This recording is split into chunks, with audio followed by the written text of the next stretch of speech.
નમસ્તે વિદ્યાર્થી મિત્રો, શ્રી સંજય પ્રાથમિક માધ્યમિક શાળા કેશોદ, ધોરણ 10 સામાજિક વિજ્ઞાન, પાઠ 10 ભારત કૃષિ।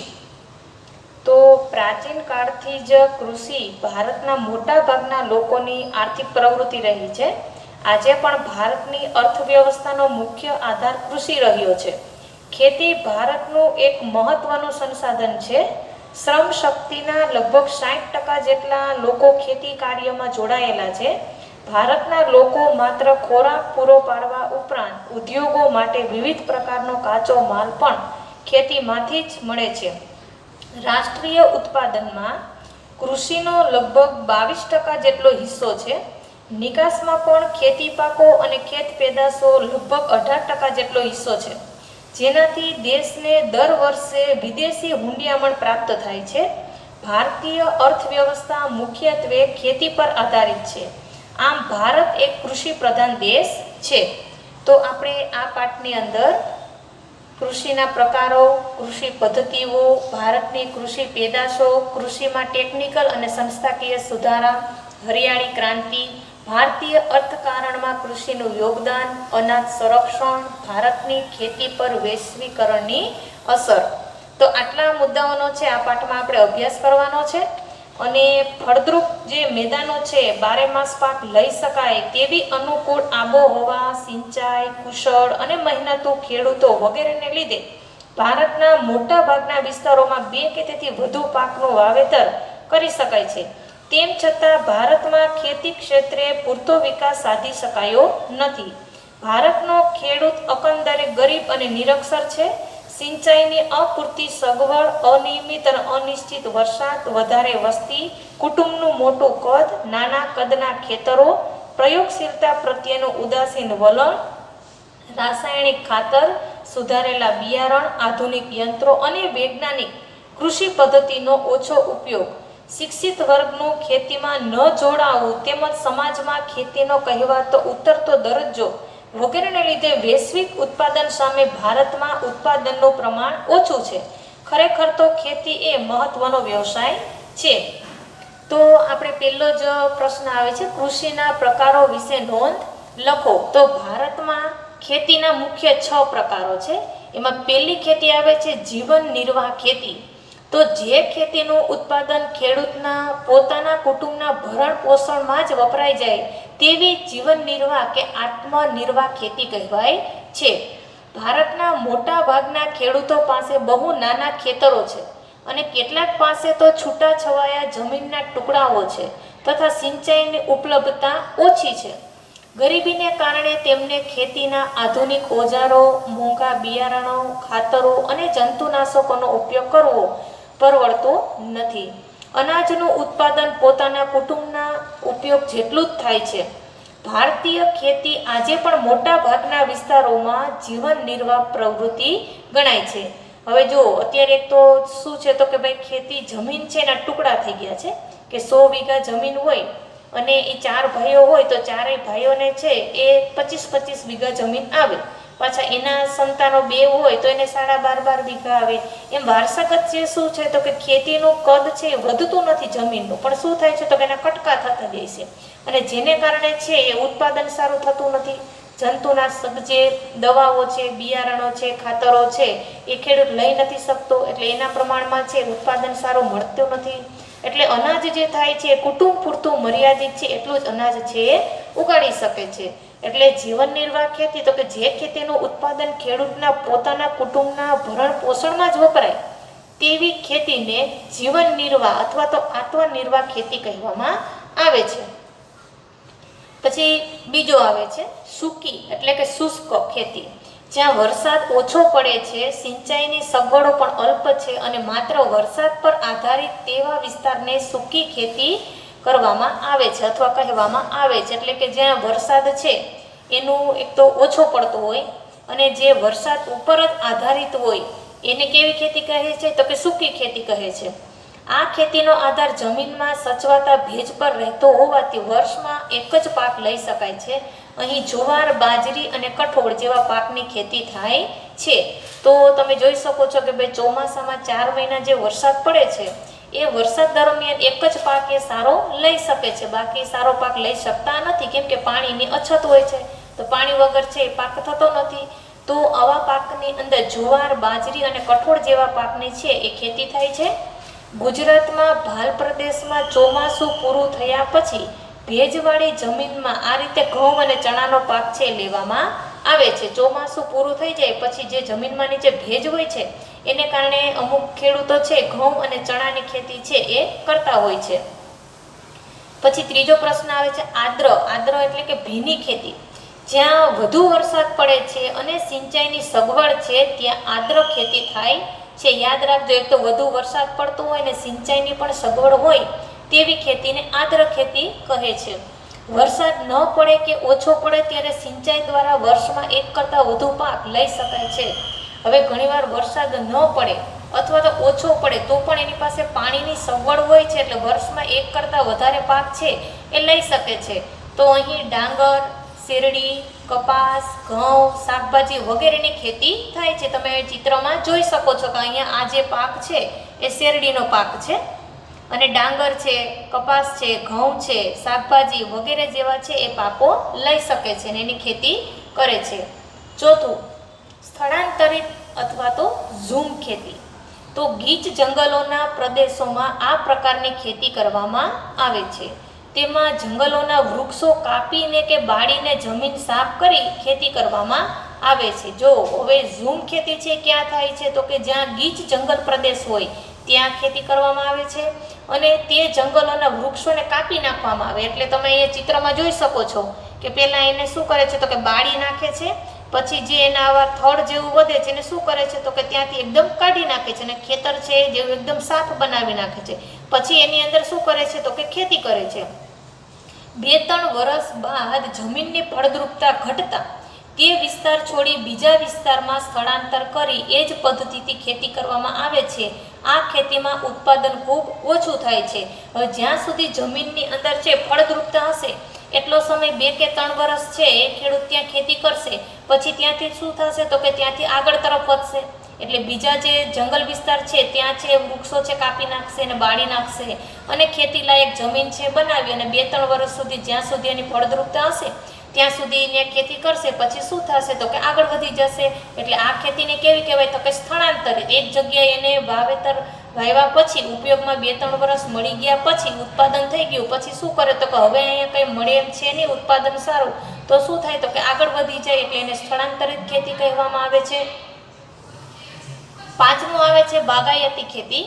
તો લાંબા સમય સુધી ઉત્પાદન આપતા પાકો ઉછેરવા માટે મોટા બગીચા અને વાડીઓનો ઉપયોગ થતો હોવાથી આ ખેતીને બાગાયતી ખેતી કહેવામાં આવે છે. યાદ રાખજો, એવી તમને વ્યાખ્યા પણ પૂછાય કે બાગાયતી ખેતી કોને કહેવાય તો કે લાંબા સમય સુધી ઉત્પાદન આપતા પાકો. એટલે ઘણો બધો સમય છે એ એક જ વખત નહીં પણ વારંવાર એમાં ફળ ને જે કંઈ આપણે વાવેલું છે તમે ચિત્રમાં જોઈ શકો છો, દ્રાક્ષ છે, સફરજન છે, તો એ એવું નથી કે એક વખત એક વૃક્ષની અંદર સફરજન આવી ગયા પછી બીજી વખત એમાં ના આવે, પણ લાંબા સમય સુધી ઉત્પાદન આપતા પાકો ઉછેરવા માટે મોટા બગીચા અને વાડીઓનો ઉપયોગ થતો હોવાથી આ ખેતીને બાગાયતી ખેતી કહેવાય છે. તેમાં પાકોનું સંવર્ધન ઘણી માવજત અને ચીવટપૂર્વક કરવામાં આવે છે.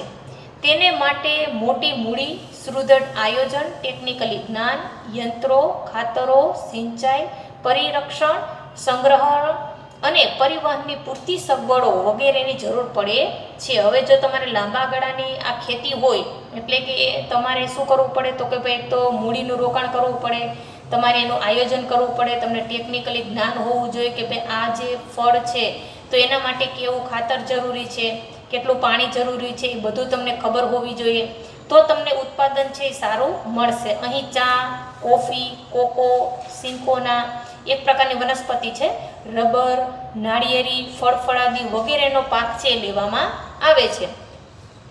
આ ઉપરાંત અહીં કેરી, સફરજન, સંતરા, દ્રાક્ષ, લીંબુ, ખારેકને ખલેલા પણ કહે છે, વગેરે ફળોની ખેતી કરવામાં આવે છે. એટલે આપણે જોઈએ છીએ કે ભાઈ જમ્મુ કાશ્મીરમાં અને ત્યાં છે સફરજનનું પ્રમાણ વધારે હોય છે, દ્રાક્ષ છે, તો દ્રાક્ષ છે એવું નથી કે એક વખત છે વેલામાં આવી ગયું પછી દ્રાક્ષ બીજી વખત નથી મળતી, એમાં છે વારંવાર પાક એની સિઝન અનુસાર એમાં આવ્યા જ કરે છે.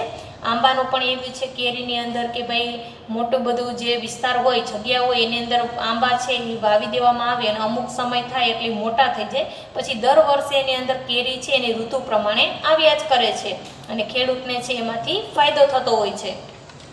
પછી આવે છે છઠ્ઠું, સઘન ખેતી.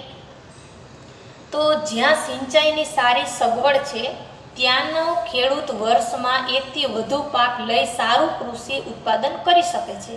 હવે જો સઘન ખેતી એટલે કે જ્યાં સિંચાઈની સગવડો સારી હોય, પાણી છે મળી રહેતું હોય ત્યાં ખેડૂતો વર્ગ છે વર્ષમાં એકથી વધુ પાક લઈ શકે છે. કેમ કે પાણી તો એની પાસે છે જ, એક પાક લેવાઈ ગયો પછી પાછો છે જમીનને વ્યવસ્થિત બનાવી અને પાછો છે બીજા પાકનું ઉત્પાદન કરે છે. તેથી તે ઊંચી જાતના બિયારણ, ખાતરો, જંતુનાશક દવાઓ અને યંત્રોનો કૃષિમાં ઉપયોગ કરે છે અને વધુને વધુ ઉત્પાદન મેળવે છે. આ પ્રકારની ખેતીને સઘન ખેતી કહે છે. આ ખેતીમાં રોકડિયા પાકનું વાવેતર થાય છે. એટલે કે કપાસ કે મગફળી વાવેલી હોય તો એનો જે સમય મર્યાદા હોય એ 3 કે 4 માસની અંદર એ તૈયાર થઈ જાય છે અને વેચે એટલે તરત એના પૈસા મળી જાય છે એટલે એને રોકડિયા પાક કહેવાય. તેમાં હેક્ટર દીઠ ઉત્પાદનમાં ખૂબ વધારો થાય છે. સઘન ખેતી હેઠળનું વાવેતર વિસ્તાર સતત વધતો જાય છે. તેમાં આર્થિક વળતરને વધુ મહત્વ છે, તેથી તેને વ્યાપારી ખેતી પણ કહેવામાં આવે છે. પ્રશ્ન બીજો, કૃષિ પદ્ધતિઓ વિશે માહિતી આપો. ભારતમાં સજીવ ખેતી એટલે કે ટકાઉ, પોષણક્ષમ ખેતી, મિશ્ર ખેતી વગેરે કૃષિ પદ્ધતિઓ પ્રચલિત છે. તો આપણે જોઈએ કે સજીવ ખેતી એટલે શું? તો કે જે કૃષિ પદ્ધતિમાં યુરિયા કે બીજા કોઈ પણ પ્રકારના રાસાયણિક ખાતર અને જંતુનાશક ઉપયોગ કરવામાં આવતો નથી તેને સજીવ ખેતી કહે છે. તેમાં જમીનના પોષણ માટે છાણિયું ખાતર, અળસિયાનું ખાતર, કમ્પોસ્ટ ખાતર વાપરવામાં આવે છે.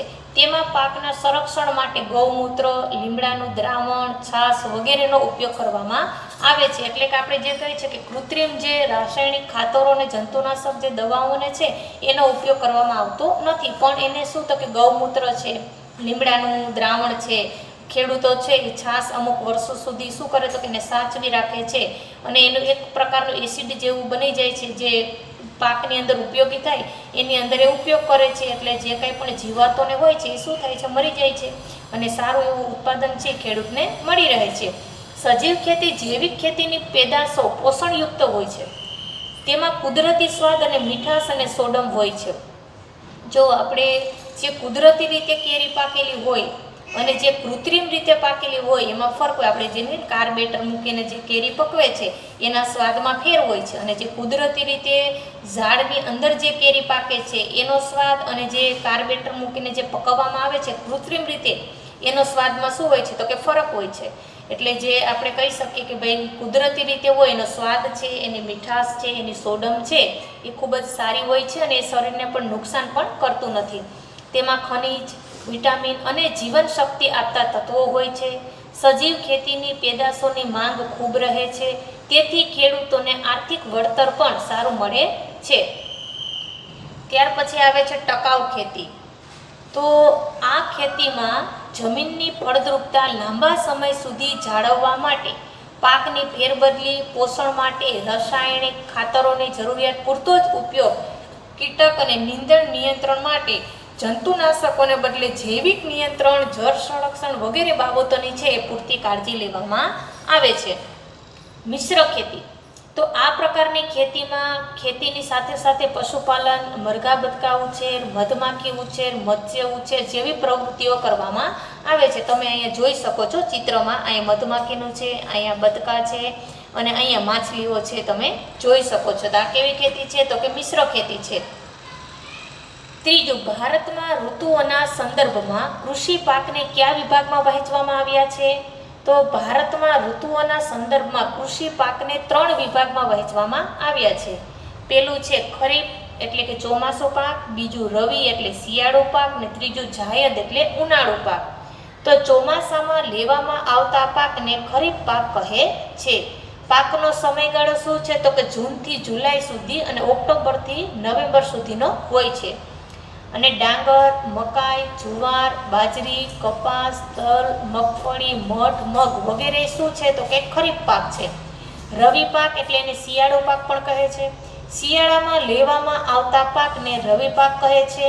આ પાકનો સમયગાળો તો અહીંયા તમે જુઓ ઓક્ટોબરથી નવેમ્બરમાં અહીંયા ચોમાસું પાક પૂરો થાય છે અને શિયાળો પાક એટલે કે ઓક્ટોબરથી નવેમ્બર સુધી અને માર્ચથી એપ્રિલ સુધીનો એ પાક લેવાનો હોય છે.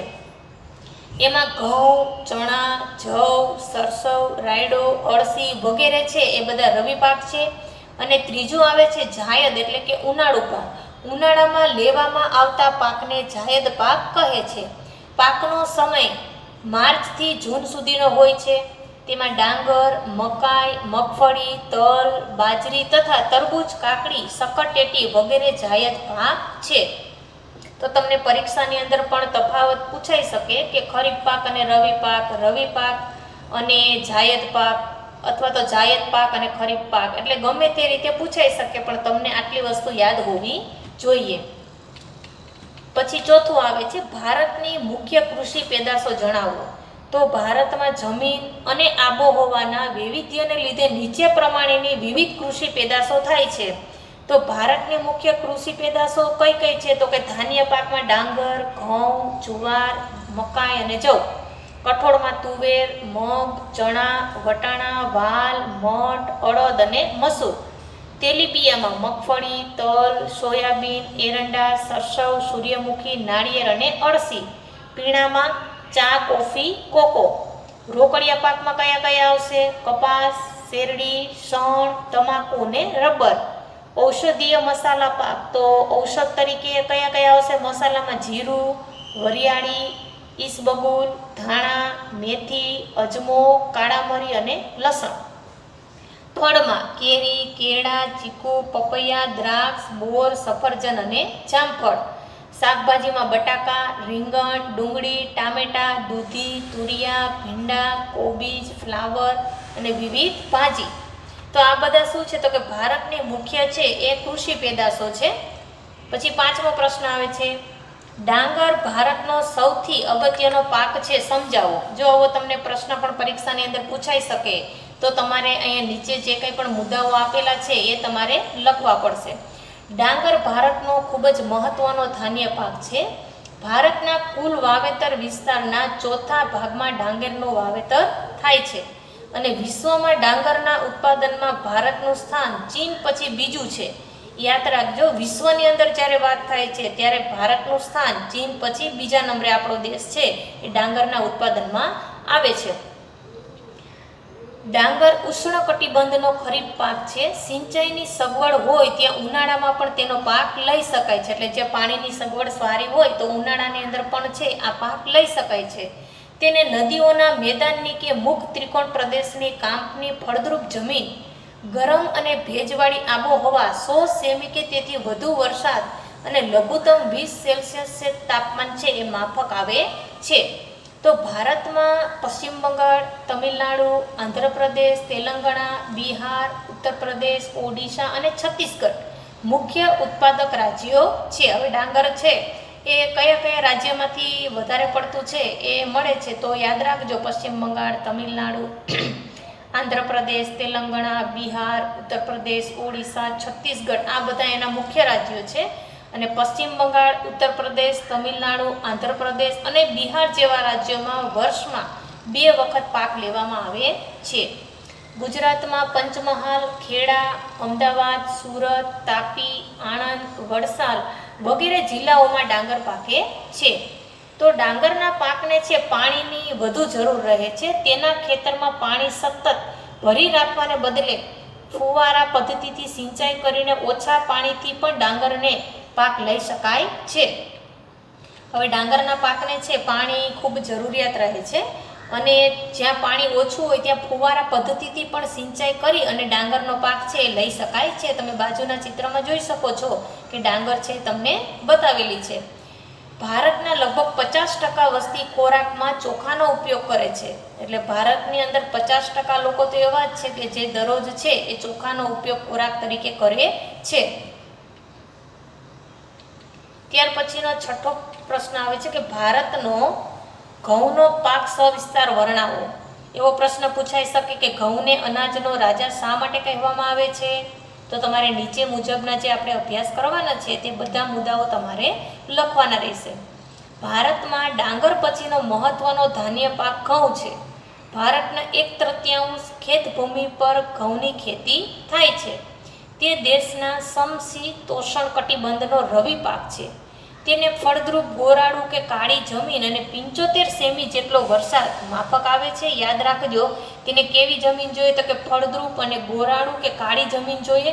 અને વરસાદ કેટલો જોઈએ? તો કે 75 સેમી જેટલો વરસાદની જરૂર પડે. 100 સેમીથી વધુ વરસાદવાળા વિસ્તારોમાં ઘઉંનું વાવેતર થતું નથી. તેને કેટલો માફક આવે? તો કે 75 સેમી જેટલો વરસાદ હોય તો ઘઉંનું ઉત્પાદન છે એ સારું થાય છે. અને 100 સેમીથી વધુ વરસાદ જ્યાં પડ્યો હોય ત્યાં વરસાદવાળા વિસ્તારોમાં ઘઉંનું વાવેતર થતું નથી. એ પાક છે નિષ્ફળ જાય છે. હરિયાળી ક્રાંતિને લીધે દેશમાં ઘઉંનું ઉત્પાદન બમણું થયું છે. ભારતમાં ઘઉંની ખેતી મુખ્યત્વે પશ્ચિમી ઉત્તર પ્રદેશ, પંજાબ અને હરિયાણામાં થાય છે. દેશમાં કુલ લગભગ ઉત્પાદન 2/3 ભાગ છે આ રાજ્યોનો જ હોય છે. અને આ રાજ્યોમાં સિંચાઈની સગવડ વધુ હોવાથી ત્યાં ઘઉંનું હેક્ટર દીઠ ઉત્પાદન વધારે થાય છે. પંજાબમાં વિપુલ પ્રમાણમાં ઉત્પાદનના કારણે તેને ઘઉંનો કોઠાર કહેવામાં આવે છે. યાદ રાખજો, પંજાબની અંદર છે એ વિપુલ પ્રમાણની અંદર ઘઉંનું ઉત્પાદન થાય છે એટલે તેને ઘઉંનો કોઠાર તરીકે ઓળખવામાં આવે છે. આ ઉપરાંત ભારતમાં મધ્યપ્રદેશ, બિહાર, રાજસ્થાન, મહારાષ્ટ્ર અને ગુજરાતમાં પણ ઘઉંની ખેતી થાય છે. ગુજરાતના ભાલ પ્રદેશમાં ભાલિયા ઘઉં થાય છે. તે ઉપરાંત મહેસાણા, રાજકોટ, જૂનાગઢ અને ખેડા જિલ્લામાં પણ ઘઉંનો પાક લેવાય છે અને વધુ થાય છે. પોષક તત્વોની દ્રષ્ટિએ ઘઉં અનાજનો શ્રેષ્ઠ છે અને તેમાં કાર્બોહાઈડ્રેટ, પ્રોટીન અને ચરબી ઉપરાંત લોહ અને ફોસ્ફરસ જેવા તત્વો છે એમાં હોય છે. ઘઉંમાંથી રોટલી, ભાખરી, બ્રેડ, બિસ્કિટ વગેરે અનેક વાનગીઓ છે એ બને છે. તેથી ઘઉંને અનાજનો રાજા કહેવામાં આવે છે. અને ઘઉં ઉત્પાદનની બાબતમાં વિશ્વમાં ભારતનું ચીન પછી બીજો નંબરે ઉપર આવે છે. આપણે ડાંગરનું પણ જોયું, ડાંગર પણ બીજા નંબરે છે અને આપણા ઘઉં છે એ પણ બીજા નંબરે છે. અને ઘઉંનો ઉપયોગ છે એ પણ ભારતની અંદર ખૂબ જ વધારે થાય છે. કેમ કે રોટલી, ભાખરી, બ્રેડ, બિસ્કિટ આ આપણે બધા શું છે તો કે લોકોનો છે એ ખોરાક જ છે. દરરોજ છે એ રોટલી તો લગભગ મોટા ભાગના ઘરોની અંદર છે એ બનતી જ હોય છે. એટલે ઘઉંનું ઉત્પાદન છે એ પંજાબની અંદર સૌથી વધારે થાય છે. અને વિશ્વની અંદર ચીન પછી બીજું નામ છે ભારતનું આવે છે. એટલે એને અનાજનો રાજા કહેવામાં આવે છે. અહીંયા તમે જોઈ શકો છો કે ઘઉંનો છે એ કઈ રીતે પાક છે એ દેખાય છે. તો તમે અહીંયા જોઈ શકો કે આ નાના નાના દાણા છે શું છે તો કે ઘઉંના છે. હજી એ પાક ઉપર આવ્યા નથી, એનું વાવેતર કરેલું છે અને નાના નાના તમે દાણા છે એ અંદર જોઈ શકો છો. એનો સમય મર્યાદા થતાં એકદમ પાકી જાય છે. પછી 7મો પ્રશ્ન, જુવાર, બાજરી, મકાઈ માટે કયા અનુકૂળ સંજોગો જરૂરી છે? તેમનું નોંધપાત્ર ઉત્પાદન ભારતના રાજ્યો કે પ્રદેશોના નામ જણાવો. તો આપણે જોઈએ કે જુવાર, બાજરી, મકાઈ જાડા ધાન્ય તરીકે ઓળખાય છે. સામાન્ય રીતે જ્યાં વરસાદ થોડો ઓછો પડે છે, જમીન ઓછી ફળદ્રુપ છે અને સિંચાઈની સગવડ અલ્પ છે ત્યાં આ ખરીફ પાકો લેવામાં આવે છે. ખરીફ પાક એટલે કે ચોમાસામાં લેવામાં આવતા પાકને શું કહેવાય? ખરીફ પાક કહે છે. એમાં ડાંગર, જુવાર અને બાજરી. તો બીજું આવે છે જુવાર. તેને 50 સેમી જેટલો વરસાદ, 25 થી 30 અંશ જેટલું તાપમાન તથા કાળી અને ગોરાડું જમીન છે અનુકૂળ છે. ડાંગર અને ઘઉં પછી જુવાર એ ભારતનો સૌથી વધુ ઉત્પન્ન થતું ધાન્ય છે. ડાંગર અને ઘઉં પછી જો બીજું કોઈ વસ્તુ આવતી હોય તો શું આવે છે તો કે જુવાર એ સૌથી વધુ ઉત્પન્ન થતું ધાન્ય છે. અને દક્ષિણ ભારતના ઉચ્ચ પ્રદેશમાં સૂકા અને ઓછા વરસાદવાળા વિસ્તારોમાં જુવારનું મોટા પ્રમાણમાં વાવેતર થાય છે. કયા કયા વિસ્તારમાં? તો કે દક્ષિણ ભારતના ઉચ્ચ પ્રદેશના સૂકા અને ઓછા વરસાદવાળા વિસ્તારમાં જુવારનું મોટા પ્રમાણમાં વાવેતર થાય છે. જુવાર છે ખરીફ અને રવિ પાક છે. ખરીફ પાક એટલે શું? તો કે એ તમને હમણાં જ મેં કહ્યું છે, યાદ રાખજો. રવિ પાક એટલે કે શિયાળામાં લેવામાં આવતો પાકને રવિ પાક કહે છે. જાયદ એટલે કે ઉનાળામાં લેવામાં આવતા પાકને જાયદ પાક કહે છે. તો એની અંદર ઉનાળાની અંદર તો આપણે જોઈ શકીએ તરબૂચ, શાકભાજી, કાકડી એવા પણ છે મળી રહી છે. પણ અહીંયા આપણે જુવારનું સૌથી વધુ ઉત્પાદન અને વાવેતર મહારાષ્ટ્રમાં થાય છે અને તે કર્ણાટક, મધ્યપ્રદેશ, આંધ્રપ્રદેશ, તમિલનાડુ અને ગુજરાત રાજ્યોમાં પણ સારી રીતે જુવાર છે એ પાકે છે. તમને બાજુમાં ચિત્ર પણ જુવારનું બતાવેલું છે. ગુજરાતમાં જુવારનું સૌથી વધુ ઉત્પાદન આપણે ગુજરાતની અંદર તો કે સુરત અને તાપી જિલ્લામાં થાય છે. જુવાર લીલા પશુ ચારા તરીકે વિશેષ વપરાય છે. પછી બાજરી આવે છે. તો બાજરીને 40 થી 50 સેમી જેટલા વરસાદની જરૂર પડે છે. 25 થી 30 અંશ જેટલું તાપમાન તથા ઓછી ફળદ્રુપ રેતાળ જમીનવાળા પ્રદેશોમાં ઉગાડવામાં આવે છે. ભારતમાં તેનું સૌથી વધુ ઉત્પાદન રાજસ્થાનમાં થાય છે. ગુજરાત, મહારાષ્ટ્ર, ઉત્તર પ્રદેશ, પંજાબ અને હરિયાણામાં પણ બાજરીનો પાક થાય છે. તમારે આ બધું નામ છે યાદ રાખવા પડશે કે બાજરી છે કઈ કઈ જગ્યાએ થાય છે. તો ગુજરાત, મહારાષ્ટ્ર, ઉત્તર પ્રદેશ, પંજાબ અને હરિયાણા. પરીક્ષાની અંદર વારંવાર તમને નકશાની અંદર પૂછાતું હોય છે. તો એવું નથી કે ભાઈ એક જ જગ્યાએ છે બાજરીનું વાવેતર થાય છે. તમે એમાં તમને ખબર હોવી જોઈએ નકશામાં મહારાષ્ટ્ર, ગુજરાત, ઉત્તર પ્રદેશ, પંજાબ ને હરિયાણા ક્યાં આવેલા છે. તો તમે કોઈ પણ જગ્યાએ છે એ બાજરી દર્શાવી શકો છો, કેમ કે ત્યાં પણ બાજરીનું છે એ ઉત્પાદન થાય છે, વાવેતર થાય છે, એટલે તમે નકશાની અંદર બતાવી શકો. ગુજરાતમાં બાજરીનું સૌથી વધુ વાવેતર બનાસકાંઠા જિલ્લામાં થાય છે. હવે સૌથી વધુ તમને જો કે ગુજરાતની અંદર તો એમાં કોણ આવશે તો કે બનાસકાંઠા જિલ્લાની અંદર છે એ સૌથી વધુ એ વાવેતર થાય છે. અને બાજરીને કેટલો વરસાદ જોઈએ તો કે 40 થી 50 સેમી જેટલો વરસાદ જોઈએ અને તાપમાન તો કે 25 થી 30 અંશ જેટલું છે એ તાપમાન એને જરૂર પડે છે. ત્યાર પછી આવે છે મકાઈ. તે ખરીફ ધાન્ય પાક છે. ડાંગર અને ઘઉં પછી વિશ્વમાં મકાઈનું સૌથી વધુ વાવેતર થાય છે. તે ડુંગરાળ વિસ્તારોમાં વધુ ઉગાડાય છે જ્યાં તે લોકો મુખ્ય ખોરાક છે. જો ડુંગરાળ જે પ્રદેશ છે ત્યાં વધારે ઉગાડાય છે ને તે લોકોનો તો ખોરાક પણ છે. મકાઈના પાકને પાણી નીતરી જાય એવી ઢોળાવવાળી કાળી, કઠણ અને પથરાળ જમીન, 50 થી 100 સેમી જેટલો વરસાદ અને 21 થી 27 અંશ જેટલું તાપમાન વધુ માફક આવે છે. તો રાજસ્થાન, ઉત્તર પ્રદેશ, બિહાર, મધ્યપ્રદેશ, પંજાબ, જમ્મુ કાશ્મીર, હિમાચલ પ્રદેશ, કર્ણાટક, આંધ્રપ્રદેશ વગેરે છે તેના મુખ્ય રાજ્યો છે. તો મુખ્ય રાજ્ય જો તમને પૂછાય મકાઈની અંદર કે કયા કયા રાજ્ય છે તો તમે કહી શકશો રાજસ્થાન, ઉત્તર પ્રદેશ, બિહાર, મધ્યપ્રદેશ, પંજાબ, જમ્મુ કાશ્મીર, હિમાચલ પ્રદેશ, કર્ણાટક. આ બધા છે એના મુખ્ય રાજ્યો છે.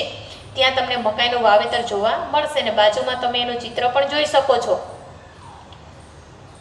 ગુજરાતમાં મકાઈનો પાક પંચમહાલ, દાહોદ, સાબરકાંઠા અને અરવલ્લી જિલ્લામાં થાય છે. જો ગુજરાતનું તમને પૂછાય તો એમાં પંચમહાલ, દાહોદ, સાબરકાંઠા અને અરવલ્લી જિલ્લામાં થાય છે.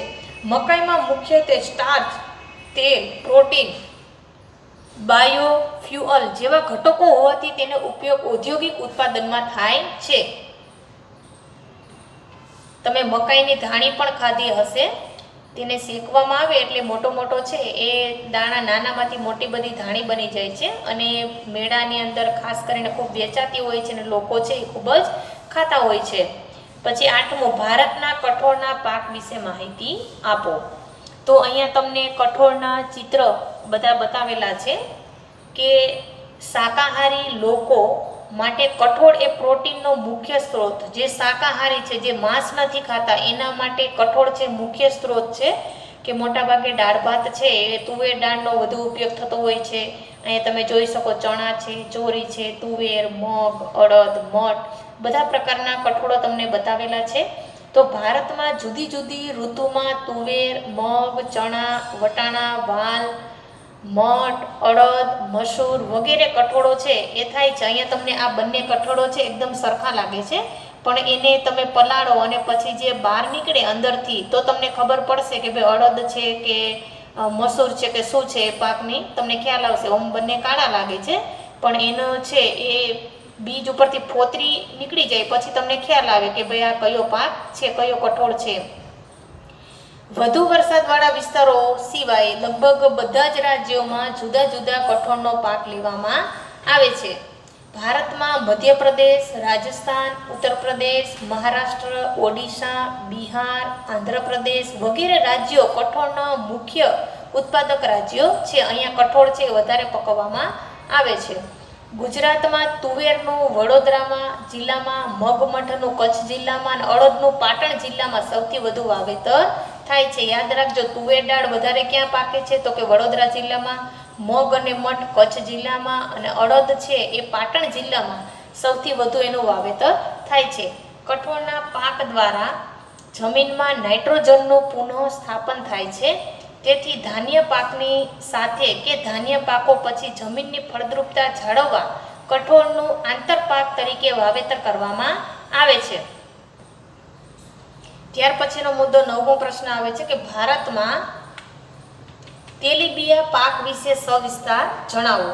તો ભારતમાં જુદા જુદા વિસ્તારોમાં ઋતુ અનુસાર મગફળી, સરસવ, તલ, સૂર્યમુખી, સોયાબીન, એરંડો, કરડી, અળસી વગેરે તેલીબિયા છે એનો પાક લેવામાં આવે છે. અને આ ઉપરાંત નાળિયેરના કોપરામાંથી પણ તેલ મેળવાય છે. તો ભારતના ખાદ્યતેલ મેળવવા મગફળી, સરસવ, તલ, કોપરાનો વધુ ઉપયોગ થાય છે. તાજેતરમાં સૂર્યમુખી અને કપાસિયાનો પણ ઉપયોગ વધ્યો છે. આપણે જોઈએ છે કે ભાઈ મગફળી છે એનું તેલ પણ લોકો ખાતા હોય છે, સ્વાદિષ્ટ સારું હોય છે. કપાસિયા છે એનું પણ સારું હોય છે, જે શરીર માટે છે એ ફાયદાકારક થાય છે. સૂર્યમુખીનું તેલ પણ, પછી નાળિયેરના કોપરામાંથી પણ તેલ બનાવવામાં આવે છે, એનો પણ ખોરાક તરીકે છે એ ઉપયોગ કરે છે. ત્યાર પછી આવે છે મગફળી. તો બધા તેલીબિયામાં તે સૌથી વધુ મહત્વ ધરાવે છે. કોણ? મગફળી. તમને મગફળીનું ચિત્ર બતાવેલું છે. હાલ ચોમાસાની ઋતુ છે તો તમને મગફળી છે એ ઘણા જિલ્લાની અંદર વાવેતર કરેલું જોવા મળશે. તો તેના પાકને કાળી, કસવાળી, ગોરાડુ અને લાવાની રેતી મિશ્રિત તેમજ પાણી ભરાઈ ન રહે તેવી જમીન 20 થી 25 અંશ જેટલું તાપમાન તથા 50 થી 75 સેમી જેટલો વરસાદ માફક આવે છે. યાદ રાખજો, 20 થી 25 જેટલું તેને તાપમાનની જરૂર પડે અને 50 થી 75 સેમી જેટલો છે એ મગફળીને વરસાદની જરૂર હોય છે. તો એનો પાક છે એ સારી રીતે પાકી જાય. તે ખરીફ પાક છે, પરંતુ સિંચાઈની સગવડ હોય ત્યાં ઉનાળામાં પણ તે પાક લેવાય છે. એટલે કે જો કોઈને પાણી સારું હોય તો એ ઉનાળાની અંદર પણ છે મગફળીનું વાવેતર કરે છે. તે ગુજરાત, આંધ્રપ્રદેશ, તમિલનાડુ અને મહારાષ્ટ્રમાં છે વધુ પાકે છે. મગફળીના ઉત્પાદનમાં ગુજરાત ભારતમાં પ્રથમ ક્રમે છે.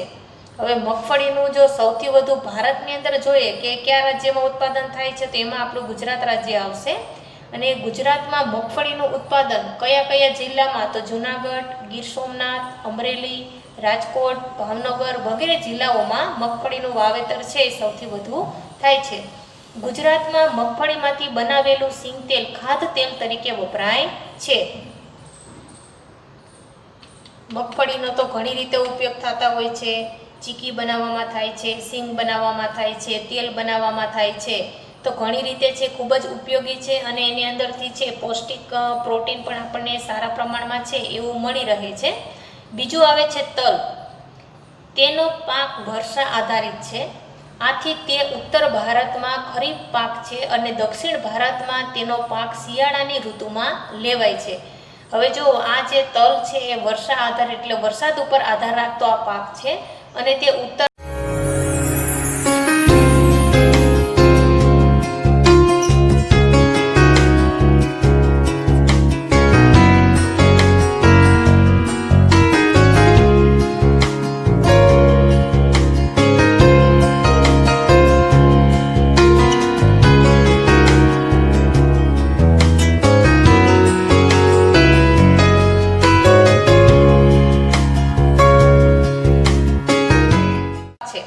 અને દક્ષિણ ભારતમાં તે શિયાળામાં લેવામાં આવે છે. તે લગભગ બધા રાજ્યોમાં થાય છે, પરંતુ ગુજરાત, તમિલનાડુ, પશ્ચિમ બંગાળ, કર્ણાટક અને મધ્યપ્રદેશમાં છે એ તલનું વાવેતર છે એ વધુ થાય છે. તલના ઉત્પાદનમાં અને વાવેતર વિસ્તારમાં ગુજરાત ભારતમાં પ્રથમ ક્રમે છે. ગુજરાતમાં તલનું સૌથી વધુ વાવેતર બનાસકાંઠા જિલ્લામાં થાય છે. બધા તેલીબિયામાં તલ સૌથી વધુ તેલ ધરાવે છે. તમે બાજુમાં ચિત્ર જોઈ શકો છો, એ તલના છોડનું ચિત્ર તમને બતાવેલું છે ને સફેદ સફેદ તમે જુઓ છો એ નાની એવી કળી જેવું હોય છે ને એની અંદર ઝીણા ઝીણા ઘણા બધા તલ હોય છે. ભારત વિશ્વમાં તેલની સૌથી વધુ નિકાસ કરતો દેશ છે. ત્યાર પછી આવે છે સરસવ. સરસવને તમે ઓળખો છો રાયડો તરીકે, તે રવિ પાક છે. તે ઉત્તર ભારતનો મહત્વનો તેલીબિયા પાક છે. સરસવના બીજ અને તેના તેલનો ઔષધ અને ખાદ્ય તેલ તરીકે ઉપયોગ લેવામાં આવે છે. ભારતમાં ઉત્તર પ્રદેશ, રાજસ્થાન, હરિયાણા, પશ્ચિમ બંગાળ, ગુજરાત અને મધ્યપ્રદેશમાં સરસવના મુખ્ય ઉત્પાદક રાજ્યો છે. તમે ચિત્રમાં જોઈ શકો છો કે સરસવ છે એ કેવો પાક છે. તો અહીંયા તમને ચિત્રને આધારે ખબર પડે કે આ છે એ સરસવ છે. અને ઘણા બધા ફિલ્મની અંદર પણ આવા દ્રશ્ય તમે સરસવના ખેતરની અંદર શૂટિંગ પણ થતું હોય છે, તો એમાં પણ તમે જોયો હશે. પછી નાળિયેરી, તો તેને દરિયા કિનારાના ક્ષારવાળી જમીન તથા ગરમ અને ભેજવાળી આબોહવા છે એ નાળિયેરીને વધારે માફક આવે છે. ભારતમાં તેનું સૌથી વધુ ઉત્પાદન કેરળમાં થાય છે. આ ઉપરાંત કર્ણાટક, ગોવા, મહારાષ્ટ્ર, તમિલનાડુ અને અંદમાન નિકોબારમાં નાળિયેરીના બગીચા આવેલા છે.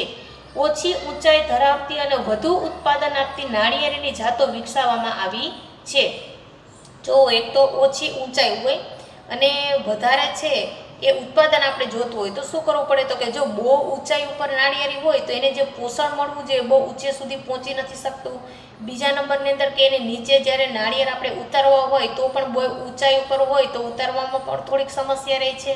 એટલે આજે જે અમુક સંશોધનો ચાલી રહ્યા છે કે ઓછું ઊંચાઈ હોય અને વધુ પાક આપે એવી નાળિયેરીની જાતો છે એ વિકસાવવામાં આવે છે. એટલે ઊંચાઈ પણ ઓછી હોય અને એને પોષણ પણ સારું મળી રહે અને નાળિયેર ઉતારવામાં પણ ફાયદાકારક રહે. નાળિયેરના કોપરાને સૂકવી તેમાંથી તેલ એટલે કે કોપરેલ મેળવાય છે અને દક્ષિણ ભારતમાં તેનો ખાદ્ય તેલ તરીકે ઉપયોગ થાય છે. નાળિયેરનું પાણી સ્વાસ્થ્યવર્ધક પીણા તરીકે વપરાય છે. આપણે જોઈએ છીએ કે અત્યારે કોરોનાની પરિસ્થિતિમાં ઘણા બધા લોકો છે એ નાળિયેરનું પાણી પીતા હોય છે. અત્યારે એનો ભાવ પણ એક નાળિયેરના 25 કે 30 રૂપિયા લે છે. પાણીવાળા નાળિયેર હોય છે તો એ સ્વાસ્થ્ય માટે પણ ફાયદાકારક હોય છે કે બીમાર વ્યક્તિને નાળિયેરનું પાણી પીવડાવીએ થોડોક એને શરીરમાં રાહત રહે છે, થોડીક એને શક્તિ રહે છે. અને નાળિયેરને છે એને સૂકવી અને એમાંથી એને તેલ બનાવવામાં આવે છે. સ્વાસ્થ્ય માટે પણ સારું રહે છે. અને ગુજરાતમાં દરિયા કિનારાના વિસ્તારોમાં છે નાળિયેરનું વાવેતર સૌથી વધારે થાય છે. પછી પાંચમો આવે છે એરંડો. તો એરંડો એટલે દિવેલા, તે ખરીફ તેમજ રવિ પાક છે અને ભારતમાં તેનું ઉત્પાદન મુખ્યત્વે આંધ્રપ્રદેશ, ગુજરાત અને રાજસ્થાનમાં થાય છે. ભારત એરંડાનો સૌથી વધુ ઉત્પાદક છે. વિશ્વના એરંડાના કુલ ઉત્પાદનના 64% હિસ્સો છે એ ભારતમાં થાય છે. એરંડાના ઉત્પાદનમાં વિશ્વમાં અનુક્રમે ચીન અને બ્રાઝિલ પછી ભારતનો ક્રમ આવે છે. તો આપણે કહી શકીએ કે પહેલા અને બીજા નંબરે તો ચીન અને બ્રાઝિલ છે, ત્યાર પછી આપણો ક્રમ ત્રીજો આવે છે. તો ભારતના કુલ ઉત્પાદનના લગભગ 80% ઉત્પાદન ગુજરાતમાં થાય છે. આંધ્રપ્રદેશ અને રાજસ્થાનમાં એરંડાનો પાક લેવાય છે. તો ગુજરાતમાં એરંડાનું ઉત્પાદન આપણે ગુજરાતમાં કઈ કઈ જગ્યાએ થાય છે, તો બનાસકાંઠા, પાટણ, સાબરકાંઠા, રાજકોટ, જૂનાગઢ, અમરેલી વગેરે જિલ્લાઓમાં પણ એરંડાનો પાક લેવામાં આવે છે. પછી 10મો પ્રશ્ન, ચા, કોફી અને કોકોના પાક માટે કયા અનુકૂળ સંજોગો જરૂરી છે? તેનું નોંધપાત્ર ઉત્પાદન કરનારા રાજ્યો કે પ્રદેશોના નામ જણાવો. તો પહેલું આવે છે ચા.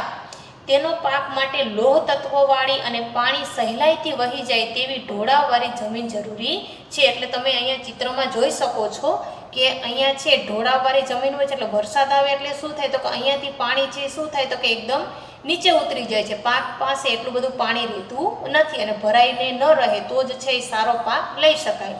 એટલે ચાના છોડના મૂળ પાસે પાણી ભરાઈ રહે તો છોડ કોહવાઈ જાય છે, તો એની અંદર કંઈ સારો પાક થતો નથી અને ફેલ જાય એમ જ આપણે કહી શકીએ. તેને 20 થી 30 અંશ જેટલું તાપમાન અને 200 સેમી જેટલો વરસાદની જરૂર પડે છે. લાંબી વર્ષા ઋતુ અને આંતરે ઝાપટા રૂપે પડતો વરસાદ તેને વધુ માફક આવે છે. આ ઉષ્ણ અને સમશીતોષ્ણ કટિબંધનો પાક છે. ભારતમાં ચાનું વધુ ઉત્પાદન અસમ, પશ્ચિમ બંગાળ, તમિલનાડુ, કેરળ, હિમાચલ પ્રદેશ, કર્ણાટક અને ઉત્તરાખંડના પહાડી ઢોળાવ પર થાય છે. અને ભારતનું ચાનું 75% ઉત્પાદન અસમ અને પશ્ચિમ બંગાળમાં થાય છે. વિશ્વમાં ચીન પછી ભારતનું ચાનું સૌથી વધુ ઉત્પાદન કરતો દેશ છે. ચીન પછી ભારતની અંદર સૌથી વધુ ચા પકવતો દેશ આપણો બીજા નંબરે ભારત છે. શ્રીલંકા, ચીન અને ભારત ચાની નિકાસ કરતા મુખ્ય દેશો છે. હવે ચા છે એ તમે જોઈ શકો છો અહીંયા પાંદડા જે દેખાઈ રહ્યા છે એ જ્યાંથી એને તોડી અને લઈ લેવાના હોય છે અને એની ફેક્ટરી હોય છે ને મોટું બધું એક નીચે મશીન હોય છે અને ઉપર એક ચોરસ મોટું બધું બોક્સ હોય છે, એની અંદર પાંદડા જ હોય છે અને સતત એને નીચેથી એટલી બધી ગરમ હવા આપવામાં આવે કે પાંદડા એકદમ સુકાઈ જાય છે. આ તમિલનાડુની અંદર છે, ઊટીમાં આની ફેક્ટરી આવેલી છે અને ત્યાં છે શું કરે છે તો કે પાંદડા એકદમ સૂકવી નાખે. પછી નીચે આપણે જોવા જઈએ તો નીચે છે એનું એક ઢોળાવવાળું હોય છે, એમાં 3-4 પ્રકારના ખાના હોય છે. ત્યાંથી ઝીણી ચા, જાડી ચા, મધ્યમ ચા એવા 3-4 પ્રકારની જેને આપણે ચા કહીએ છીએ ત્યાંથી નીકળે છે અને પછી એનું ફેક્ટરીમાંથી શું થાય છે કે પેકિંગ થાય છે અને પેકિંગ થાય અને પછી એ ક્યાં આવે છે તો કે બજારમાં આવે છે. એટલે ચાના પાકની અંદર એના પાંદડા છે એ જ મહત્વના હોય છે. પાંદડામાંથી જ ચા બનાવવામાં આવે છે અને ચા છે ત્યાં ખૂબ જ સસ્તા ભાવે મળે છે, કેમ કે જ્યાં જે વસ્તુનું ઉત્પાદન થતું હશે ત્યાં એની કિંમત કેવી હશે તો કે ઓછી હશે અને જ્યાં ઉત્પાદન નહીં થતું હોય ત્યાં ચાની કિંમત કેવી હોય તો કે વધારે હોય છે. ત્યાર પછી આપણે જોઈએ કોફી. તો તેના છોડને પહાડી ઢોળાવ પર સૂર્યનો સીધો તાપ બહુ ન લાગે તે રીતે મોટા ઝાડની છાયામાં ઉછેરવામાં આવે છે. તમે અહીંયા જોઈ શકો છો ચિત્રમાં કે અહીંયા કોફીનું વાવેતર કરેલું છે અને એની ઉપર સૂર્યપ્રકાશ કે સીધો તાપ ન પડે એટલા માટે મોટા ઝાડની છાયામાં ઉપર મોટા મોટા બાજુમાં વૃક્ષો વાવેલા છે એટલે એનો છાંયો છે એ સતત નીચે રહેતો હોય છે. તડકો ખૂબ ઓછો આવે છે એટલે એવી છાયાની અંદર જ છે એ કોફીનું વાવેતર કરવામાં આવે છે. તેને 15 થી 28 અંશ જેટલું તાપમાન અને 150 થી 200 સેમી જેટલો વરસાદ અને પર્વતીય ઢોળાવવાળી જમીન છે એ માફક આવે છે. ભારતમાં કોફી કર્ણાટક, કેરળ અને તમિલનાડુમાં વધારે થાય છે અને કર્ણાટકનો કુલ વિસ્તાર કોફીના વધુ ઉત્પાદન માટે જાણીતો છે. ત્યાર પછી આવે છે કોકો. તો કોકો વૃક્ષના ફળના બીજમાંથી કોકો તૈયાર કરવામાં આવે છે અને કોકો પેય પદાર્થ છે, તેમાંથી ચોકલેટ પણ બનાવવામાં આવે છે. કોકોને ગરમ અને ભેજવાળી આબોહવા અને વધારે વરસાદની જરૂર પડે છે.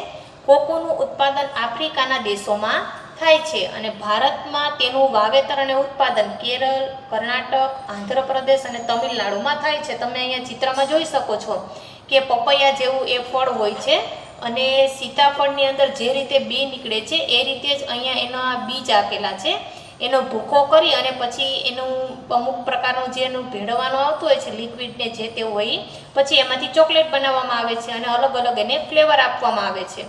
તો કોકોને છે ગરમ અને ભેજવાળી આબોહવા અને વધારે વરસાદની જરૂર પડે છે અને તે કોકોનું ઉત્પાદન આફ્રિકાના દેશોમાં છે વધારે થાય છે અને ભારતની અંદર ક્યાં થાય છે તો કેરળ, કર્ણાટક, આંધ્રપ્રદેશ અને તમિલનાડુમાં થાય છે. પ્રશ્ન 11મો, કપાસના પાક માટે કયા અનુકૂળ સંજોગો જરૂરી છે? તેનું નોંધપાત્ર ઉત્પાદન કરનારા ભારતના રાજ્યો કે પ્રદેશોના નામ જણાવો. તો વિશ્વમાં ભારતમાં કપાસના ઉત્પાદનના વપરાશ અને નિકાસમાં બીજા ક્રમે છે. કપાસમાંથી મળતું રૂ મુખ્યત્વે કાપડ બનાવવા માટે વપરાય છે. રૂ ભારતમાં સફેદ સોના તરીકે ઓળખાય છે. તેના બી કપાસિયાનું તેલ ખાદ્યતેલ તરીકે અને કપાસિયા દૂધાળા પશુઓના ખાણ તરીકે વપરાય છે. કપાસ છે ખરીફ પાક છે. તેના પાકનો સમયગાળો 6 થી 8 મહિનાનો હોય છે. તેને કાળી અને ખનિજ દ્રવ્યોના વધુ પ્રમાણવાળી લાવારસની ફળદ્રુપ જમીન, ગરમ અને ભેજવાળી આબોહવા, 20 થી 35 જેટલું તેને તાપમાન અને 30 થી 70 સેમી જેટલો વરસાદ છે માફક આવે છે. હવે જો વિશ્વની અંદર જે છે ભારત કપાસના ઉત્પાદન અને વપરાશના નિકાસમાં બીજા સ્થાને છે અને કપાસમાંથી જે રૂ મળે છે એનું શું તો કે કાપડ બનાવવામાં આવે છે અને ભારતમાં કપાસને સફેદ સોના તરીકે ઓળખવામાં આવે છે અને તેનો સમયગાળો કેટલો હોય તો કે 6 થી 8 માસનો છે એનો સમયગાળો હોય છે. તેનું તાપમાન કેટલું જોઈએ તો કે 20 થી 35 સેમી જેટલું કપાસને તાપમાન જોઈએ છે અને 30 થી 70 સેમી જેટલો વરસાદ છે એ કપાસને માફક આવે છે. તો લાંબો સમય ભેજ સંગ્રહી શકે તેવી જમીન તેને વધુ અનુકૂળ થાય છે. તેને હિમથી નુકસાન થાય છે. ભારતમાં ગુજરાત, મહારાષ્ટ્ર, પંજાબ, હરિયાણા, કર્ણાટક, તેલંગાણા, આંધ્રપ્રદેશ, મધ્યપ્રદેશ, ઓડિશા, તમિલનાડુ અને રાજસ્થાનમાં વગેરે મુખ્ય ઉત્પાદક રાજ્યો જે અહીંયા કપાસનું વાવેતર છે આટલા રાજ્યોની અંદર થાય છે. ગુજરાતમાં કયા કયા જગ્યાએ થાય છે? તો સુરેન્દ્રનગર, રાજકોટ, વડોદરા, અમદાવાદ, સાબરકાંઠા, મહેસાણા, બોટાદ, ભરૂચ, ખેડા, સુરત, પંચમહાલ, અમરેલી, ભાવનગર, પાટણ જિલ્લાઓમાં કપાસનું વધુ ઉત્પાદન થાય છે. અહીંયા તમને જે કીધું છે આ બધા ભારતના રાજ્યો છે અને અહીંયા ગુજરાતના જિલ્લાઓ કીધા છે કે આ જિલ્લાની અંદર કપાસનું વાવેતર વધુ થાય છે અને અહીંયા ભારતના આટલા રાજ્યો આપેલા છે કે અહીંયા છે કપાસનું વાવેતર વધુ થાય છે. ગુજરાતમાં ભરૂચ જિલ્લાનો કાનમ પ્રદેશ ઊંચા પ્રકારના કપાસ માટે જાણીતો છે. ગુજરાતના ખેડૂતો બીટી કપાસનું વાવેતર કરે છે. પરિણામે તેના વાવેતર વિસ્તાર, ઉત્પાદન અને ગુણવત્તામાં ગુજરાત રાજ્યમાં પ્રથમ ક્રમે છે. હવે ગુજરાતના ખેડૂતો છે બીટી કપાસનું વાવેતર કરે છે અને એને પરિણામે છે તેને જે ઉત્પાદન અને ગુણવત્તા છે એ સારી હોય છે. એટલા માટે ગુજરાત રાજ્ય છે ભારતમાં પ્રથમ ક્રમે છે અને 6 થી 8 મહિના સુધી એની અંદર છે એ ફૂલો આવ્યા જ કરે છે. એને કપાસના કાલા જેવું હોય છે, એની અંદરથી રૂ કાઢવાનું હોય છે એટલે 6 થી 8 મહિના સુધી એને આપણને છે ઉત્પાદન થોડું થોડું રૂ એમાંથી મળ્યા જ કરે છે અને એના મણના હિસાબે એનો ભાવ પણ હોય છે. 1000 રૂપિયા હોય, બહુ સારું હોય તો 1100 પણ હોય, 900 પણ હોય, જેવી એની ડિમાન્ડ એ પ્રમાણે એના ભાવ નક્કી થતા હોય છે. પછી 12મો પ્રશ્ન, શેરડીના પાક માટે કયા અનુકૂળ સંજોગો જરૂરી છે? તેનું નોંધપાત્ર ઉત્પાદન કરનારા ભારતના રાજ્યો કે પ્રદેશોના નામ જણાવો. તો શેરડીના ઉત્પાદનમાં ભારત એક અગ્રણીય દેશ છે. શેરડીમાંથી ગોળ, ખાંડ, ખાંડસરી જેવા ખાદ્ય પદાર્થો બને છે. વાવેતરની દ્રષ્ટિએ વિશ્વમાં શેરડીનું સૌથી વધુ વાવેતર ભારતમાં થાય છે અને ખાંડના ઉત્પાદનમાં ભારતનું સ્થાન વિશ્વમાં બીજું છે. શેરડીના પાક લાવવાની કાળી જમીન કે નદીઓના મેદાનની ફળદ્રુપ જમીન, ગરમ અને ભેજવાળી આબોહવા, 21 થી 27 અંશ જેટલું તાપમાન, 75 થી 100 સેમી જેટલો વરસાદ છે એ શેરડીને માફક આવે છે અને ઓછા વરસાદવાળા વિસ્તારમાં સિંચાઈથી પાક લેવામાં આવે છે. જ્યાં વરસાદનું પ્રમાણ ઓછું હોય ત્યાં તેને કોઈ પણ રીતે ફુવારા પદ્ધતિથી કે કૂવામાંથી પાણી લઈ અને એ પાક છે ત્યાં લેવામાં આવે છે. ભારતમાં ઉત્તર પ્રદેશ, મહારાષ્ટ્ર, તમિલનાડુ, આંધ્રપ્રદેશ, કર્ણાટક, પંજાબ, હરિયાણા, બિહાર અને ગુજરાતમાં શેરડીનો પાક છે અને ભારતમાં શેરડીનું સૌથી વધુ વાવેતર છે ઉત્તર પ્રદેશમાં થાય છે, પરંતુ ખાંડના ઉત્પાદનમાં મહારાષ્ટ્ર છે એ મોખરે છે. ગુજરાતમાં શેરડી મુખ્યત્વે દક્ષિણ ગુજરાત અને સૌરાષ્ટ્રમાં પાકે છે અને ગુજરાતમાં કોડીનાર, બારડોલી, ગણદેવી અને પેટલાદના ખાંડની મિલો છે જેમાંથી મોટા ભાગની સહકારી ધોરણે ચાલે છે.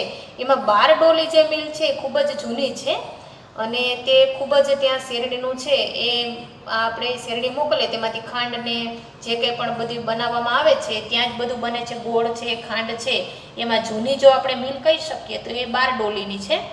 ત્યાર પછીનો પ્રશ્ન આવે છે 13મો કે નીચે જણાવેલ દરેક પાક માટે કયા અનુકૂળ સંજોગો જરૂરી છે? તેનું નોંધપાત્ર ઉત્પાદન કરનારા ભારતના રાજ્યો કે પેદાશોના નામ જણાવો. તો પેલું આપણે આપેલું છે શણ. તો વિશ્વના શણના ઉત્પાદનમાં હાલમાં ભારત પ્રથમ સ્થાને છે. જો વિશ્વની વાત કરીએ તો વિશ્વની અંદર અત્યારે ઉત્પાદનમાં ભારત છે એ પ્રથમ નંબરે છે. શણના રેસાને ગોલ્ડન ફાઈબર કહે છે, જેમાં દર વર્ષે નવો કાંપ પથરાતો હોય છે. એવી નદીઓના મુખ ત્રિકોણ પ્રદેશથી ચીકણી અને ફળદ્રુપ જમીન શણના પાકને વધુ માફક આવે છે. આ પાક માટે ગરમ અને ભેજવાળી આબોહવા, 30 થી 40 અંશ જેટલું તાપમાન અને 100 સેમીથી વધુ વરસાદ છે એ જરૂરી છે. ભારતમાં શણનું સૌથી વધુ ઉત્પાદન પશ્ચિમ બંગાળના ગંગાના મુખ ત્રિકોણ પ્રદેશમાં થાય છે. અસમ, બિહાર, ઓડિશા અને ઉત્તર પ્રદેશમાં પણ શણ થાય છે.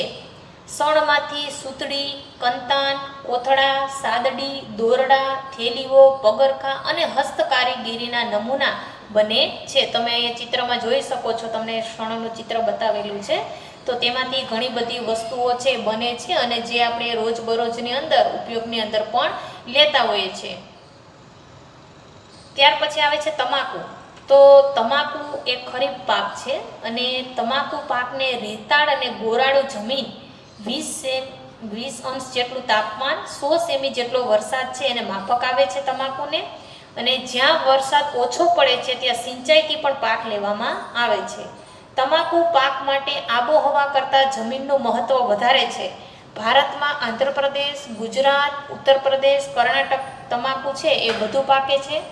ગુજરાતનો ખેડા અને આણંદ જિલ્લાઓને ચરોતર પ્રદેશ તમાકુના ઊંચા ઉત્પાદનના કારણે સોનેરી પાનનો મુલક કહેવામાં આવે છે. આ ઉપરાંત મહેસાણા, વડોદરા અને પંચમહાલના પણ તમાકુનું વધારે વાવેતર થાય છે.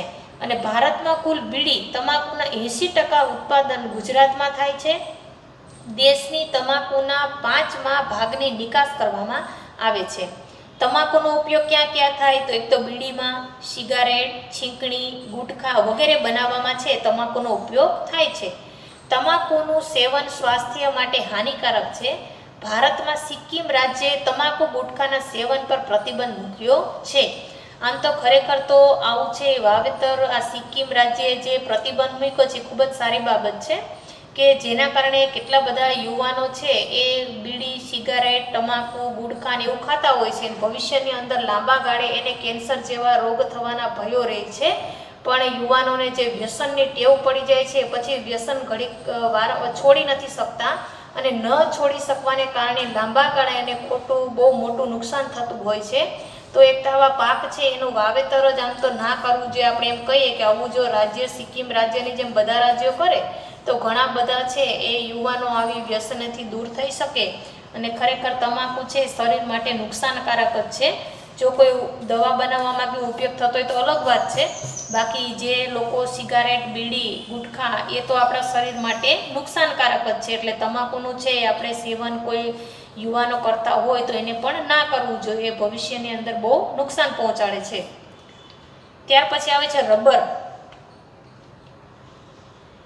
લેટેક્સ કુળના રબરના વૃક્ષમાંથી ઝરતા દૂધ એટલે કે ક્ષીર માંથી રબર તૈયાર થાય છે. રબરના બગીચામાંથી એકઠા કરેલ દૂધમાં એસેટિક એસિડ મેળવીને તેને ધીમા તાપે ગરમ કરીને રબર બનાવવામાં આવે છે.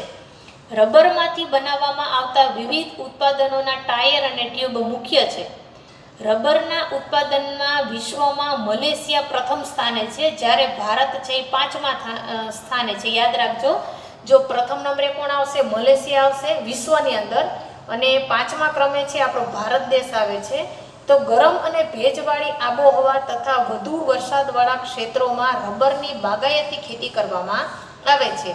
અને ભારતમાં કેરળ, તમિલનાડુ, કર્ણાટક, અસમ અને ત્રિપુરામાં રબરનું ઉત્પાદન છે એ થાય છે. તમે અહીંયા જોઈ શકો છો કે અહીંયા ઝાડને અહીંયા એક થોડુંક એને ઉપરથી એની છાલને ટોચો મારેલો હોય છે અને નીચે એક ડોલ જેવું રાખેલું હોય છે. એમાંથી એનું ચીર છે જે ક્ષીર દૂધ જેવું એ આની અંદર ભરાય છે અને પછી એને શું કરે છે તો કે એને ગરમ કરી અને જે દૂધની અંદર એસિટિક એસિડ મેળવી અને ધીમા તાપે એને ગરમ કરે પછી એમાંથી શું બને તો કે રબર બની જાય છે.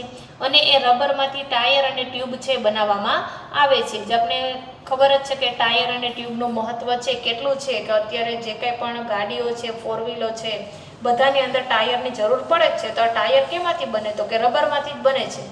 તો એની ખેતી આ રીતે કરવામાં આવે છે. ભારતમાં ઔષધીય અને મસાલા પાક વિશે જણાવો.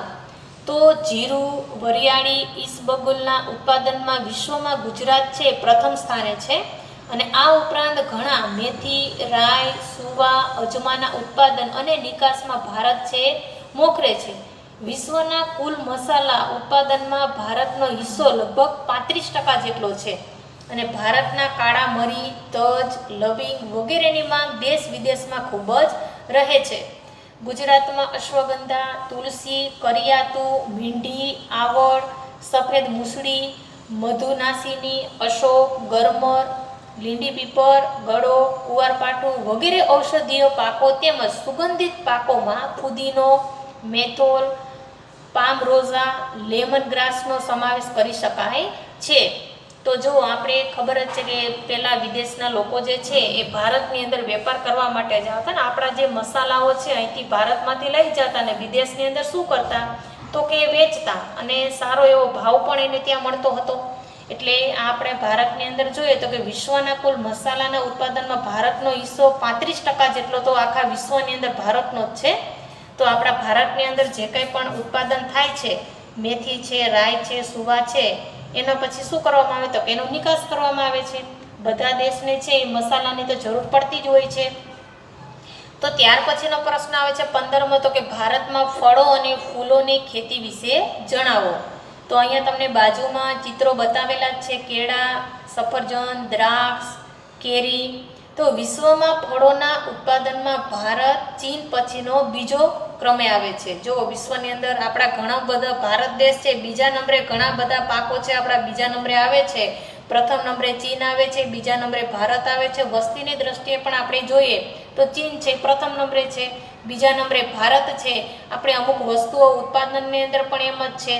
તો ભારતમાં કેળા, કેરી, સફરજન, દ્રાક્ષ, નાશપતિ, નારંગી વગેરેની છે એ ખેતી થાય છે. કેળા છે એ તમિલનાડુમાં, ગુજરાત અને મહારાષ્ટ્રમાં, તો સફરજન જમ્મુ કાશ્મીર અને હિમાચલ પ્રદેશમાં, તથા દ્રાક્ષ છે ઉત્તરાખંડ, મહારાષ્ટ્ર, હિમાચલ પ્રદેશ, જમ્મુ કાશ્મીર, પંજાબ, તમિલનાડુ અને આંધ્રપ્રદેશમાં થાય છે. તો ભારતમાં દ્રાક્ષનું ઉત્પાદન માંગ કરતાં ઓછું હોવાથી અફઘાનિસ્તાન, પાકિસ્તાન અને ઓસ્ટ્રેલિયાથી આયાત કરીએ છીએ. ફૂલોમાં પણ ગુલાબ, જુઈ, મોગરો, ગલગોટો વગેરેની પણ ખેતી થાય છે. પછીનો પ્રશ્ન 16મો, ભારતમાં કૃષિ ક્ષેત્રે આવેલા ટેકનિકલી સુધારા જણાવો.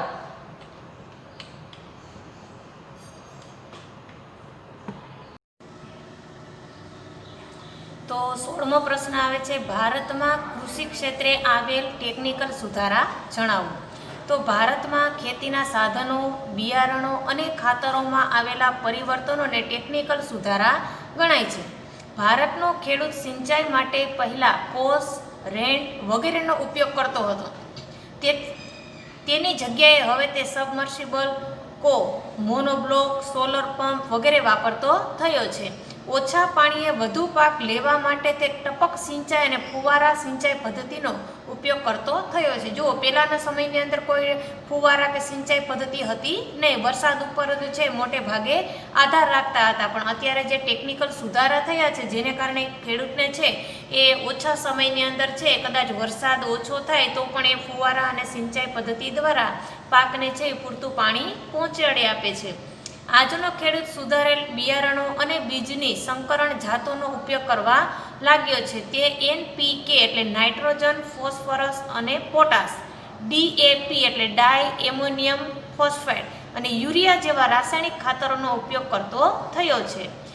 બાયો ફર્ટિલાઇઝરનો પણ ઉપયોગ થાય છે. સરકાર બિયારણો તેમજ રાસાયણિક ખાતરો ખરીદવા આર્થિક મદદ અને રાહત પણ આપે છે. ખેડૂત તેના પાકને કીટકો અને રોગથી બચાવવા કીટનાશક અને જંતુનાશક દવાઓ તેમજ બાયો કંટ્રોલ એટલે કે જૈવિક નિયંત્રણનો ઉપયોગ કરે છે. સરકાર આ અંગે માહિતી અને માર્ગદર્શન તેમજ આર્થિક મદદ છે એ કરે છે. આપણે જોઈએ છે કે મગફળીની અંદર ગયા વર્ષે જે મુંડા જેને કહીએ છીએ કે ભાઈ બધું છે એ ખાઈ જાય છે, ખેડૂતના હાથમાં કશું આવતું નથી. તો એવા જે જંતુનાશક છે એ કીટાણુઓને નાશ કરવા માટે એની દવાઓનું પણ સંશોધન કરવામાં આવ્યું છે કે ભાઈ એને આપણે કઈ રીતે મારી શકીએ અને આપણો પાક છે કઈ રીતે બચાવી શકીએ. એના માટે કૃષિ છે એ સતત નવા નવા સંશોધનો છે એ કર્યા જ કરે છે અને ખેડૂતને છે ક્યાંક ને ક્યાંક થોડે ઘણે અંશે વધારે ફાયદો થાય છે અને આવા જે કીટાણુઓ છે એનો નાશ કરી શકે છે. ખેડૂતોને વર્તમાનપત્રો, આકાશવાણી, દૂરદર્શન, ડીડી કિસાન ચેનલ, મોબાઈલ પર કિસાન SMS ટોલ ફ્રી નંબર 1800180151 કિસાન કોલ સેન્ટર આ એના નંબર છે. અને સરકારના ખેડૂત વેબ પોર્ટલ આઈ ખેડૂત અને એગ્રી માર્કેટ જેવી મોબાઈલ એપ દ્વારા કૃષિ વૈજ્ઞાનિક પદ્ધતિઓ અંગે માર્ગદર્શન આપવામાં આવે છે. જો ઉપર તમને આપેલું છે આકાશવાણી છે, દૂરદર્શન છે, મોબાઈલ પર SMS ટોલ ફ્રી. અત્યારે તો કેટલી બધી ટેકનોલોજીનો વિકાસ થયો છે કે બધું ઓનલાઈન થઈ ગયું છે. ખેડૂતના નંબર આપેલા હોય એટલે તમામ પ્રકારની માહિતી છે ખેડૂતને મોબાઈલ ઉપર જ છે એ બધી મળી રહે છે. જિલ્લા કક્ષાએ ખેડૂત તાલીમ કેન્દ્રોની સ્થાપના કરવામાં આવી છે. તેમાં ખેડૂતોને પ્રશિક્ષણ કરવામાં આવે છે. હવે જિલ્લા કક્ષાએ એક જિલ્લાની અંદર ઘણા બધા ગામડાઓ છે એ તાલુકાના આવેલા હોય છે, તો એ બધા ખેડૂતોને છે તાલીમ આપવામાં આવે છે કે ભાઈ તમે કઈ રીતે ખેતી કરો તો તમને સારું ઉત્પાદન છે એ મળી રહે. વળી કૃષિ ક્ષેત્રે સરકાર દ્વારા થતા સંશોધનો અને નવી તકનીકોની માહિતી ખેડૂતો સુધી પહોંચાડવા ગ્રામ સેવકોની નિમણૂક પણ કરવામાં આવે છે. કુશળ કૃષિવિદ અને કૃષિ વૈજ્ઞાનિક તૈયાર કરવા માટે તેમજ નવા સંશોધનો કરવા માટે દેશના લગભગ દરેક રાજ્યમાં કૃષિ યુનિવર્સિટીની સ્થાપના કરવામાં આવી છે. ગુજરાતમાં દાંતીવાડા, જૂનાગઢ, આણંદ અને નવસારી ખાતે કૃષિ યુનિવર્સિટી સ્થાપવામાં આવી છે. યાદ રાખજો, ગુજરાતનું તમને પૂછવામાં આવે તો દાંતીવાડા, જૂનાગઢ, આણંદ અને નવસારી ખાતે છે કૃષિ યુનિવર્સિટીની સ્થાપના થઈ છે. કૃષિ ક્ષેત્રે સંશોધન કરવા માટે Indian council of agriculture research એટલે કે ICAR અને department of agriculture research and education એટલે DARE સંસ્થાઓ સ્થાપવામાં આવી છે. તમે આ ફૂલ ફોર્મ યાદ રાખજો, કદાચ પરીક્ષાની અંદર તમને વિકલ્પની અંદર છે આવો પ્રશ્ન પૂછાઈ શકે છે. સરકાર ખેડૂતને ખેતી માટે વિવિધ પ્રકારની સબસિડી અને ઓછા વ્યાજ દરે લોન આપે મદદ કરે છે. પ્રશ્ન 17મો, ભારતમાં કૃષિ ક્ષેત્રે થયેલા સંસ્થાગત સુધારા જણાવો. તો ભારતમાં કેન્દ્ર અને રાજ્ય સરકારોએ કૃષિ ક્ષેત્રે મહત્વનું સંસ્થાગત સુધારા કર્યા છે. જમીનદારી પ્રથા નાબૂદ કરી ખેડૂતોનું શોષણ થતું અટકાવ્યું છે. ખેડે તેની જમીન જેવા ગણોત્તરધાર દ્વારા જમીન ખેડનાર જમીન માલિકનો હક આપવામાં આવ્યો છે. જમીન ટોચ મર્યાદા દ્વારા જમીન માલિકીની અસમાનતા દૂર કરવામાં આવી છે. આ બધા છે એ સુધારા કરેલા છે. જમીન એકત્રીકરણ કાર્યક્રમ દ્વારા નાન કદના ખેડાણ વિસ્તારોને એકત્રિત કરવામાં આવ્યા છે અને કરાઈ રહ્યા છે.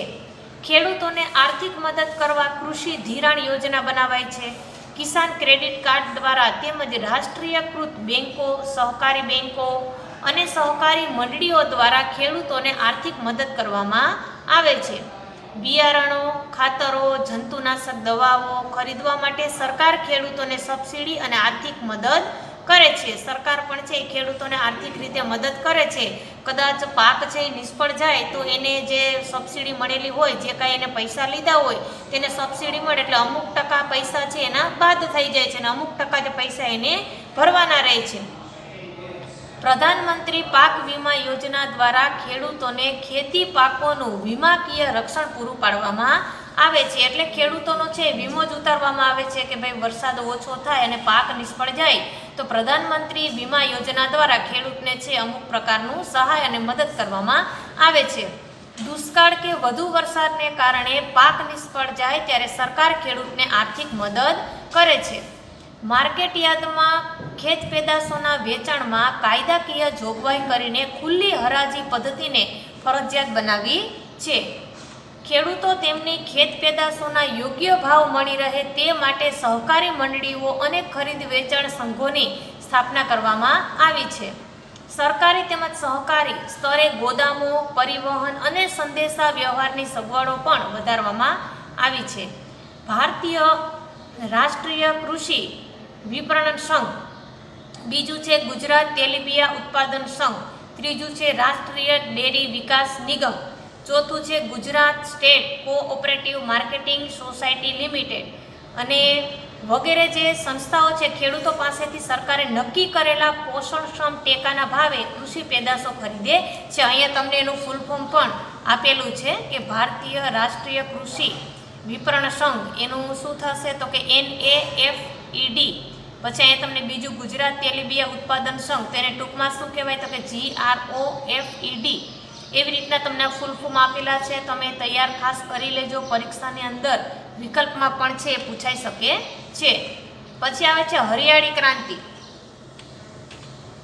ટૂંક નોંધ લખો, હરિયાળી ક્રાંતિ એટલે સુધારેલા બિયારણો અને રાસાયણિક ખાતરોને વધેલા ઉપયોગ, ખેડૂતોને પ્રચંડ પુરુષાર્થ, વીજ વિતરણની વ્યાપક વ્યવસ્થા, સિંચાઈની સગવડોમાં થયેલો નોંધપાત્ર વધારો, વગેરે પરિબળોથી કૃષિ ઉત્પાદનમાં થયેલા અસાધારણ વધારાની ઘટનાને હરિયાળી ક્રાંતિ કહે છે. કૃષિ ઉત્પાદનમાં વધારો કરવો એ હરિયાળી ક્રાંતિનો મુખ્ય ઉદ્દેશ્ય હતો કે ખેડૂતોને સુધારેલા બિયારણો, વધુ પ્રમાણમાં રાસાયણિક ખાતરો અને જંતુનાશક દવાઓનો ઉપયોગ કરવા પ્રેરિત કરવામાં આવ્યો. પરિણામે શું થયું તો કે કૃષિ ઉત્પાદનમાં વધારો કરવાના લક્ષ્યને પ્રાપ્ત કરવામાં છે એ સફળતા મળી. હરિયાળી ક્રાંતિથી ઘઉં અને ડાંગરના પાકમાં વિક્રમજનક ઉત્પાદન થયું. કપાસ, શેરડી, શણ, તેલીબિયા જેવા રોકડિયા પાકોના ઉત્પાદનમાં નોંધપાત્ર વધારો થયો. દેશમાં પહેલાં જ્યાં ખાદ્ય અનાજની અછત હતી ત્યાં આજે અનાજના પર્યાપ્ત ભંડારો છે. એટલે હરિયાળી ક્રાંતિ છે ને શું કર્યું તો કે ભાઈ નવા છે એ સંશોધનો કરી અને જંતુનાશક દવાઓ છે, બિયારણો છે, એમાં સુધારો કરી અને ખેડૂતને છે એ ખેતી કરવા તરફ પ્રયાસો કર્યા કે ભાઈ સુધારેલા બિયારણોનો ઉપયોગ કરવાથી પાકની અંદર શું થશે તો કે ભાઈ તમને ઉત્પાદન વધારે થશે, વધારે ફાયદો થશે, નફો થશે. તો આ ક્રાંતિને કારણે લોકોને છે ઘણો બધો ખેડૂતોને ફાયદો થયો. એમાં કપાસ ને શેરડી, શણ, તેલીબિયા જેવા રોકડિયા પાકમાં તો છે નોંધપાત્ર ખૂબ જ વધારો થયો. અને જ્યાં પેલા દેશમાં અછત રહેતી અનાજની તે દેશમાં આજે અનાજનો છે પર્યાપ્ત ભંડારો છે જોવા મળે છે. કેના કારણે તો કે હરિયાળી ક્રાંતિને કારણે. આ ક્રાંતિ પછી દેશના દુષ્કાળની અસરો જણાતી નથી. આજના બફર સ્ટોકને લીધે દુષ્કાળ કે અછતનો સરળતાથી સામનો કરી શકાય છે. અન્ન ક્ષેત્રે દેશનું સ્વાવલંબન એ હરિયાળી ક્રાંતિની સીમા ચિહ્ન રૂપે એક ઐતિહાસિક સિદ્ધિ છે. 19મો પ્રશ્ન આવે છે, ભારતના અર્થતંત્રમાં કૃષિનું યોગદાન વર્ણવો. તો ભારતના અર્થતંત્રમાં કૃષિ પ્રવૃત્તિનું બહુ મહત્વનું યોગદાન છે. કૃષિ પ્રવૃત્તિ ભારતના લોકોને ખોરાક પૂરો પાડે છે અને તે દેશના 60% લોકોને રોજગારી પૂરી પાડે છે.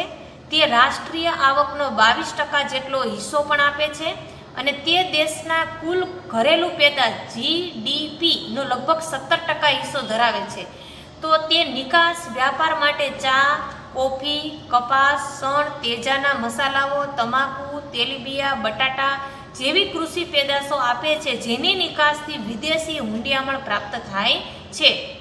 તે સૂતરાઉ અને શણનું કાપડ, ખાંડ, કાગળ, તેલ જેવા કૃષિ આધારિત ઉદ્યોગોને તેમજ ખાદ્ય સામગ્રીને લગતા પ્રસંસ્કરણ ઉદ્યોગોનો કાચો માલ પૂરો પાડે છે. તેની સાથે પશુપાલન કરીને પૂરક આવક મેળવી શકાય છે. કૃષિ ઉત્પાદનમાં ભારત છે વિશ્વમાં બીજા ક્રમે આવે છે. તમે ઘણા બધા એવા પાકો પણ જોયા કે ભારત છે બીજા જે ક્રમ છે એની અંદર આવે છે. તો તમે યાદ રાખજો કે ભાઈ ભારતના અર્થતંત્રમાં કૃષિનું યોગદાન વર્ણવો એવો પ્રશ્ન પૂછાય તો તમે આ તમામ મુદ્દાઓ છે એની અંદર લખી શકો છો. અને 60% લોકોને રોજગારી પૂરી પાડે છે અને રાષ્ટ્રીય આવકની અંદર 22% છે એ કૃષિનું યોગદાન રહેલું છે. અને આપણે દેશનું જે GDPનો લગભગ 17% હિસ્સો છે એ કૃષિ યોગદાનનો રહેલો છે. ત્યાર પછીનો 20મો પ્રશ્ન આવે છે કે ભારતમાં આજે અનાજનું સંરક્ષણ કરવાનું સાથી જરૂરી બન્યું છે.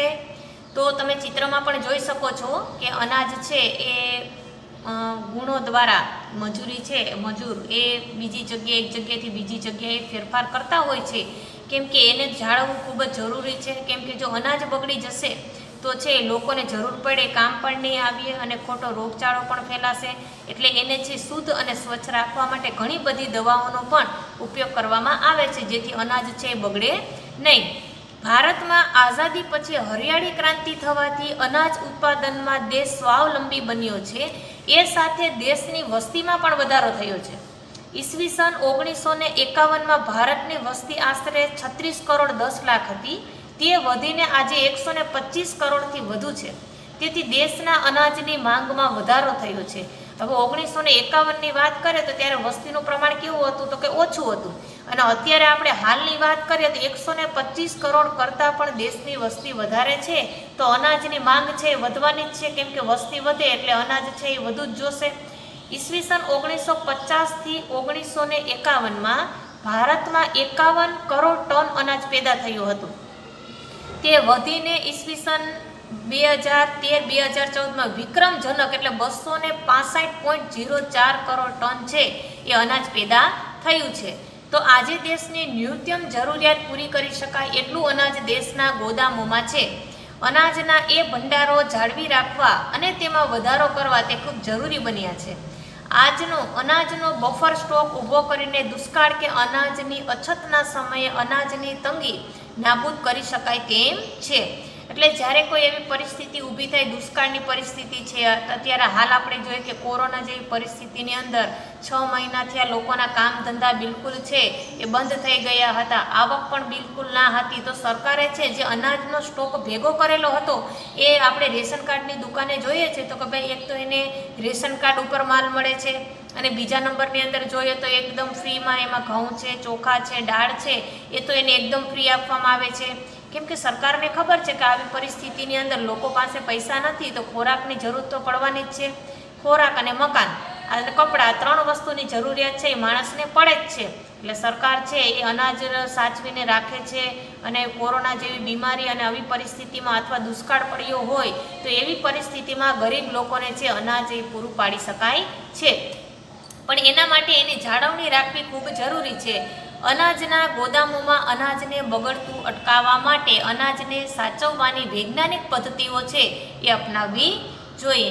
દર વર્ષે ગોદામોમાં અનાજને બગડતું અટકાવવું ખાસ જરૂરી બન્યું છે. શા માટે?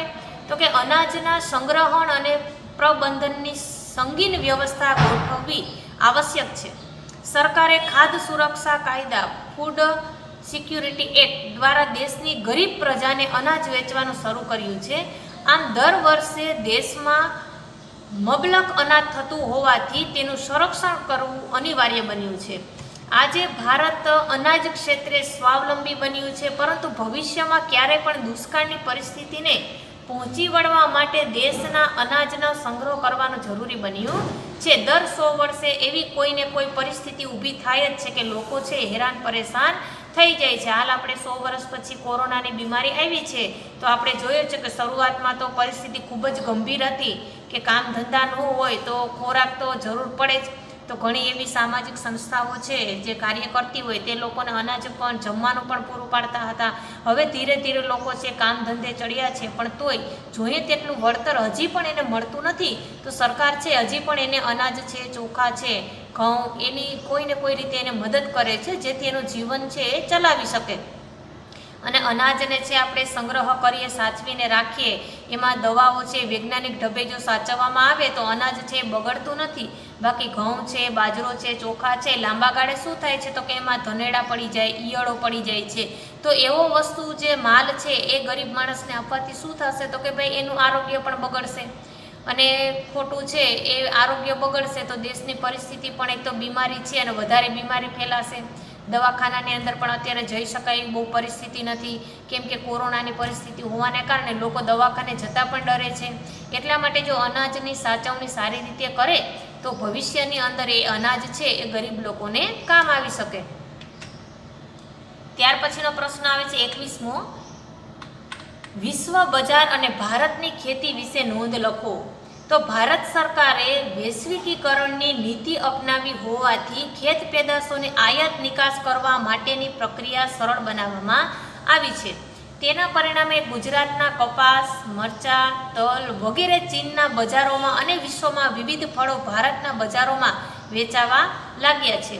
આ સંજોગોમાં ખેત પેદાશોનું પ્રમાણ, પ્રકાર અને સ્વરૂપ બદલાયા છે. આપણી કૃષિ ઉત્પાદનોને પરદેશથી આવતા એ જ ઉત્પાદનો સામે હરીફાઈમાં ઉતરવું પડે છે. વૈશ્વિકીકરણને કારણે આપણી ગુણવત્તાવાળી ખેત પેદાશોનું પેટર્ન દેશને નામે નોંધાવી લેવું જરૂરી બન્યું છે. તમે અહીં જોઈ શકો છો, તમને પેટર્નનું એક ચિત્ર આપેલું છે. એ નોંધાવી લેવું એ ખૂબ જ જરૂરી બન્યું છે. તો જ ભારત તેની મોટી માનવ શક્તિ અને ટેકનોલોજી અને આધુનિક સાધનોની મદદથી કૃષિ ક્ષેત્રે વિકસિત દેશો સાથે હરીફાઈ કરી અને ટકી શકે છે. વૈશ્વિકીકરણને લીધે બહુરાષ્ટ્રીય કંપની દ્વારા વેચવામાં આવતા મોંઘા ભાવના જીનેટિકલી મોડિફાઈડ બીટી બિયારણો ભારતમાં મળવા લાગ્યા છે. તેનાથી ખેતી ખર્ચાળ બની છે.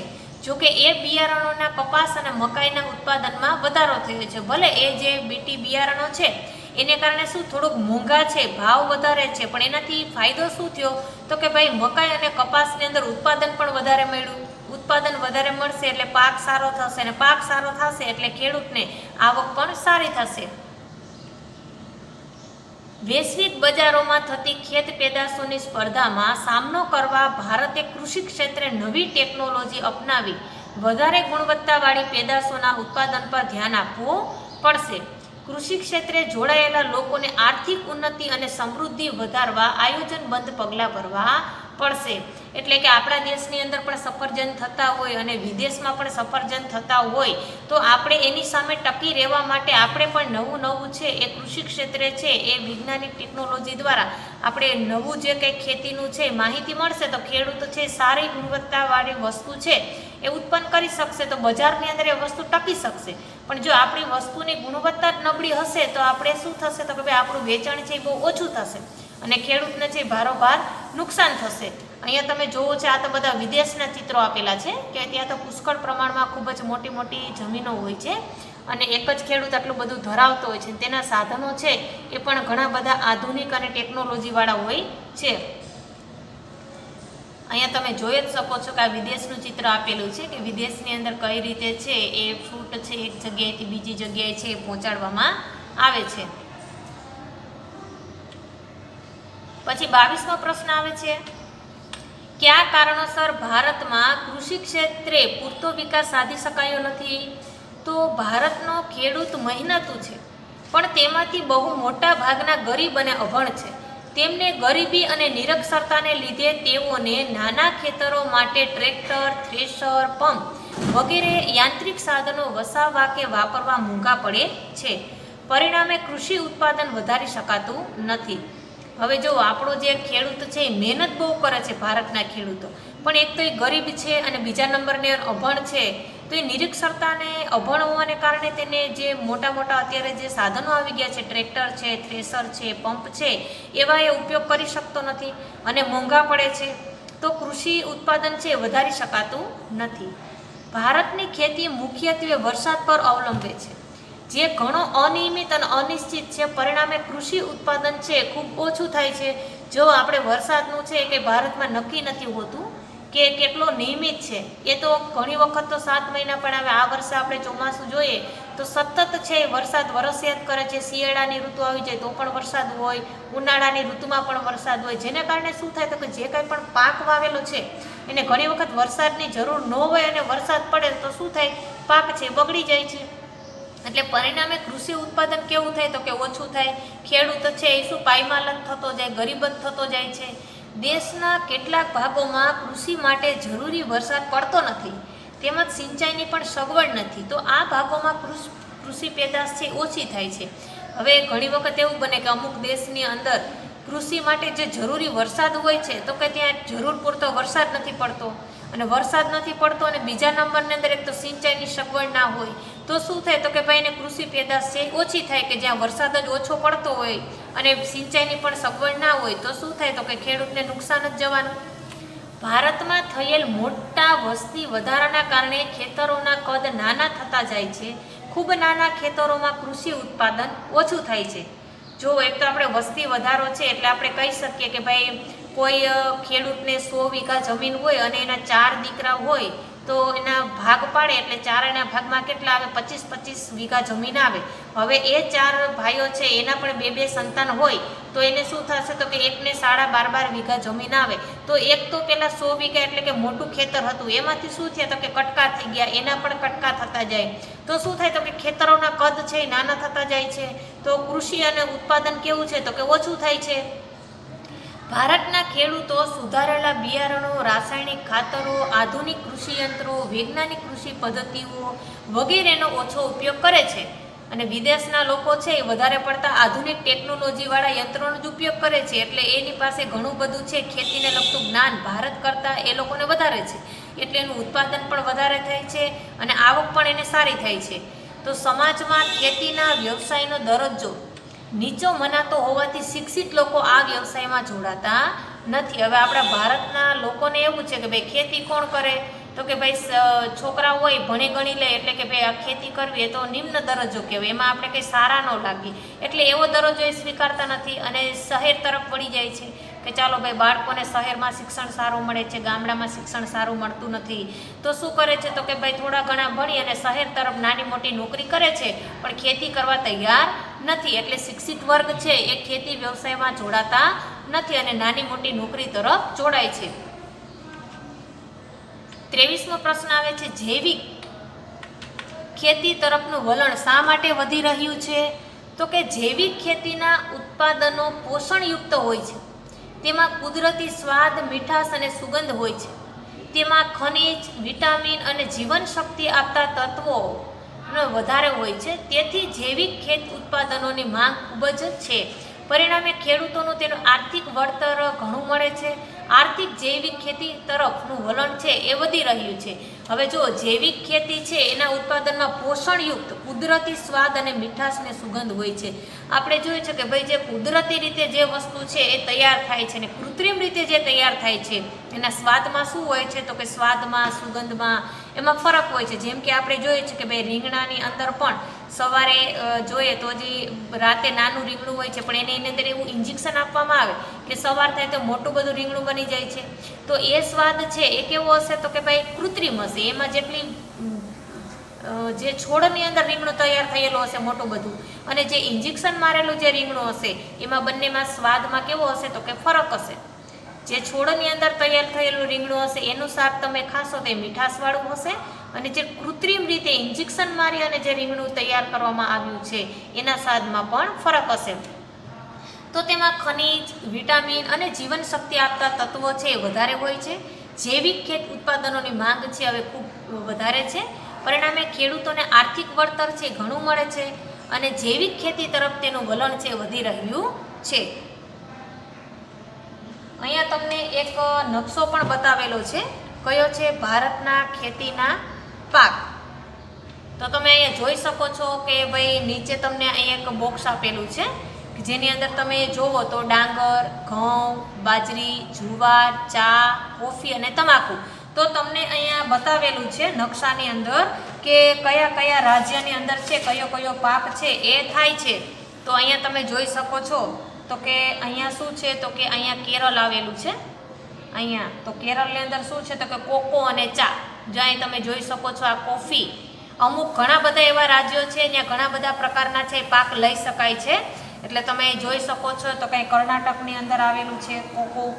પછી અહીં તમે ચિહ્ન ઉપરથી તમને ખ્યાલ આવી જાય તો કંઈ તમાકુનું ચિત્ર આપેલું છે. અહીંયા પણ તમાકુનું ચિત્ર આપેલું છે.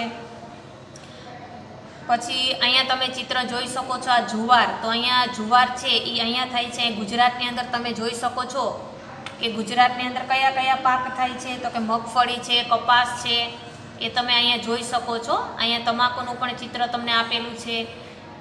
તમે બાજરી પણ જોઈ શકો છો, બાજરી પણ અહીંયા થાય છે. પછી અહીંયા આ બાજુ રાજસ્થાનની અંદર ત્યાં પણ બાજરી છે, ઘઉં છે થતા હોય છે. તો તમે આખા નકશામાં જોશો, જો તમને અહીંયા ચા આપેલી છે તો અસમની અંદર છે અહીંયા ચા થાય છે, બરાબર છે. પછી અહીંયા પણ ચાનું ચિત્ર આપેલું છે કે જ્યાં અરુણાચલ પ્રદેશ છે તો અહીંયા પણ તમે ચા છે એ વધારે પ્રમાણમાં થતી જોવા મળે છે. તો તમે નકશાને આધારે છે બધું જોઈ શકો છો. જો અહીં ઘઉંનું ચિત્ર છે તો ઘઉં છે એ અહીંયા મધ્યપ્રદેશની અંદર છે, અહીંયા ઘઉં થાય છે. તો ગુજરાતની અંદર પણ તમે ઘઉં અહીંયા લખી શકો, કેમ કે ગુજરાતની અંદર પણ ઘઉંનું વાવેતર થાય જ છે. રાજસ્થાનની અંદર પણ ઘઉંનું વાવેતર થાય જ છે. ઉત્તર પ્રદેશ છે, મધ્યપ્રદેશ છે, મહારાષ્ટ્રમાં છે જુવારનું ઉત્પાદન થાય છે, ડાંગર છે. તમિલનાડુની અંદર પણ છે, તમે જોઈ શકો છો તમિલનાડુની અંદર પણ ચાનું છે એ ઉત્પાદન થાય છે. પણ અહીંયા બતાવેલું ન હોય એનો મતલબ એવો નથી કે ભાઈ ચાલો આપણે નકશાની અંદર પરીક્ષામાં પૂછાય તો તમે ગમે તે જગ્યાએ દર્શાવી શકો કે જ્યાં એનું ઉત્પાદન થતું એ જગ્યાએ તમે એનું નામ લખી શકો. એટલે તમારે એક તો આ ચિહ્ન છે ખાસ યાદ રાખવા પડશે. આ સંજ્ઞા સૂચિ છે જેને આધારે છે તમે નકશામાં દર્શાવી શકશો કે અહીંયા તમાકુ છે, અહીંયા ઘઉં છે, બાજરી છે, તમાકુ છે, અહીંયા કોકો છે, બરાબર. અહીં કર્ણાટક આવેલું છે તો કર્ણાટકમાં કોકો છે એ થાય છે. તો આ રીતે તમે નકશાનું છે એ યાદ રાખી લેજો. પરીક્ષાની અંદર પણ આ નકશો છે એ વારંવાર 4 માર્કનો બોર્ડની પરીક્ષામાં પૂછાય જ છે. તો તમારે ખાસ યાદ રાખવાનું કે કયો પાક છે, એક તો કયા કયા જિલ્લાની અંદર, કયા કયા રાજ્યની અંદર થાય છે. એટલે એ જો તમને ખબર હશે તો તમે તરત છે નોંધ કરી શકશો કે ગુજરાતની અંદર છે તો કયા કયા પાક લેવામાં આવે છે. તો તમે તરત ત્યાં નોંધ કરી શકો અને તમારું એ ખોટું પણ ના પડે. કેમ કે એ જગ્યાએ થતું હોય એટલે તમે તમારી રીતે સાચા જ પડશો. એટલે તમારે બધા રાજ્યો છે ક્યાં આવેલા છે એ ખાસ યાદ રાખી લેવાના છે નકશામાં. અને પછી તમને પરીક્ષાની અંદર પૂછાય, તમને એ ખબર હોવી જોઈએ કે કયા રાજ્યની અંદર કયો પાક છે એ વધારે થાય છે.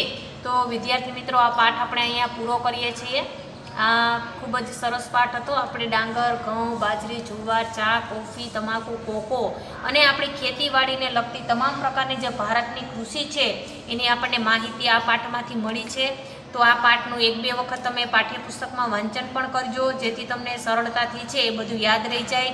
અને એક તમારે ચોરસ છે એ બોક્સ બનાવી અને કયા કયા ઘઉં છે, ડાંગર, બાજરીને કેટલું તાપમાન જરૂરી છે, કેટલો વરસાદ જરૂરી છે, એ તમે કોષ્ટક બનાવી લેશો એટલે તરત તમને યાદ રાખવામાં પણ સહેલું પડશે. તો આ પાઠ અહીંયા આપણે પૂરો કરીએ છીએ. Thank you.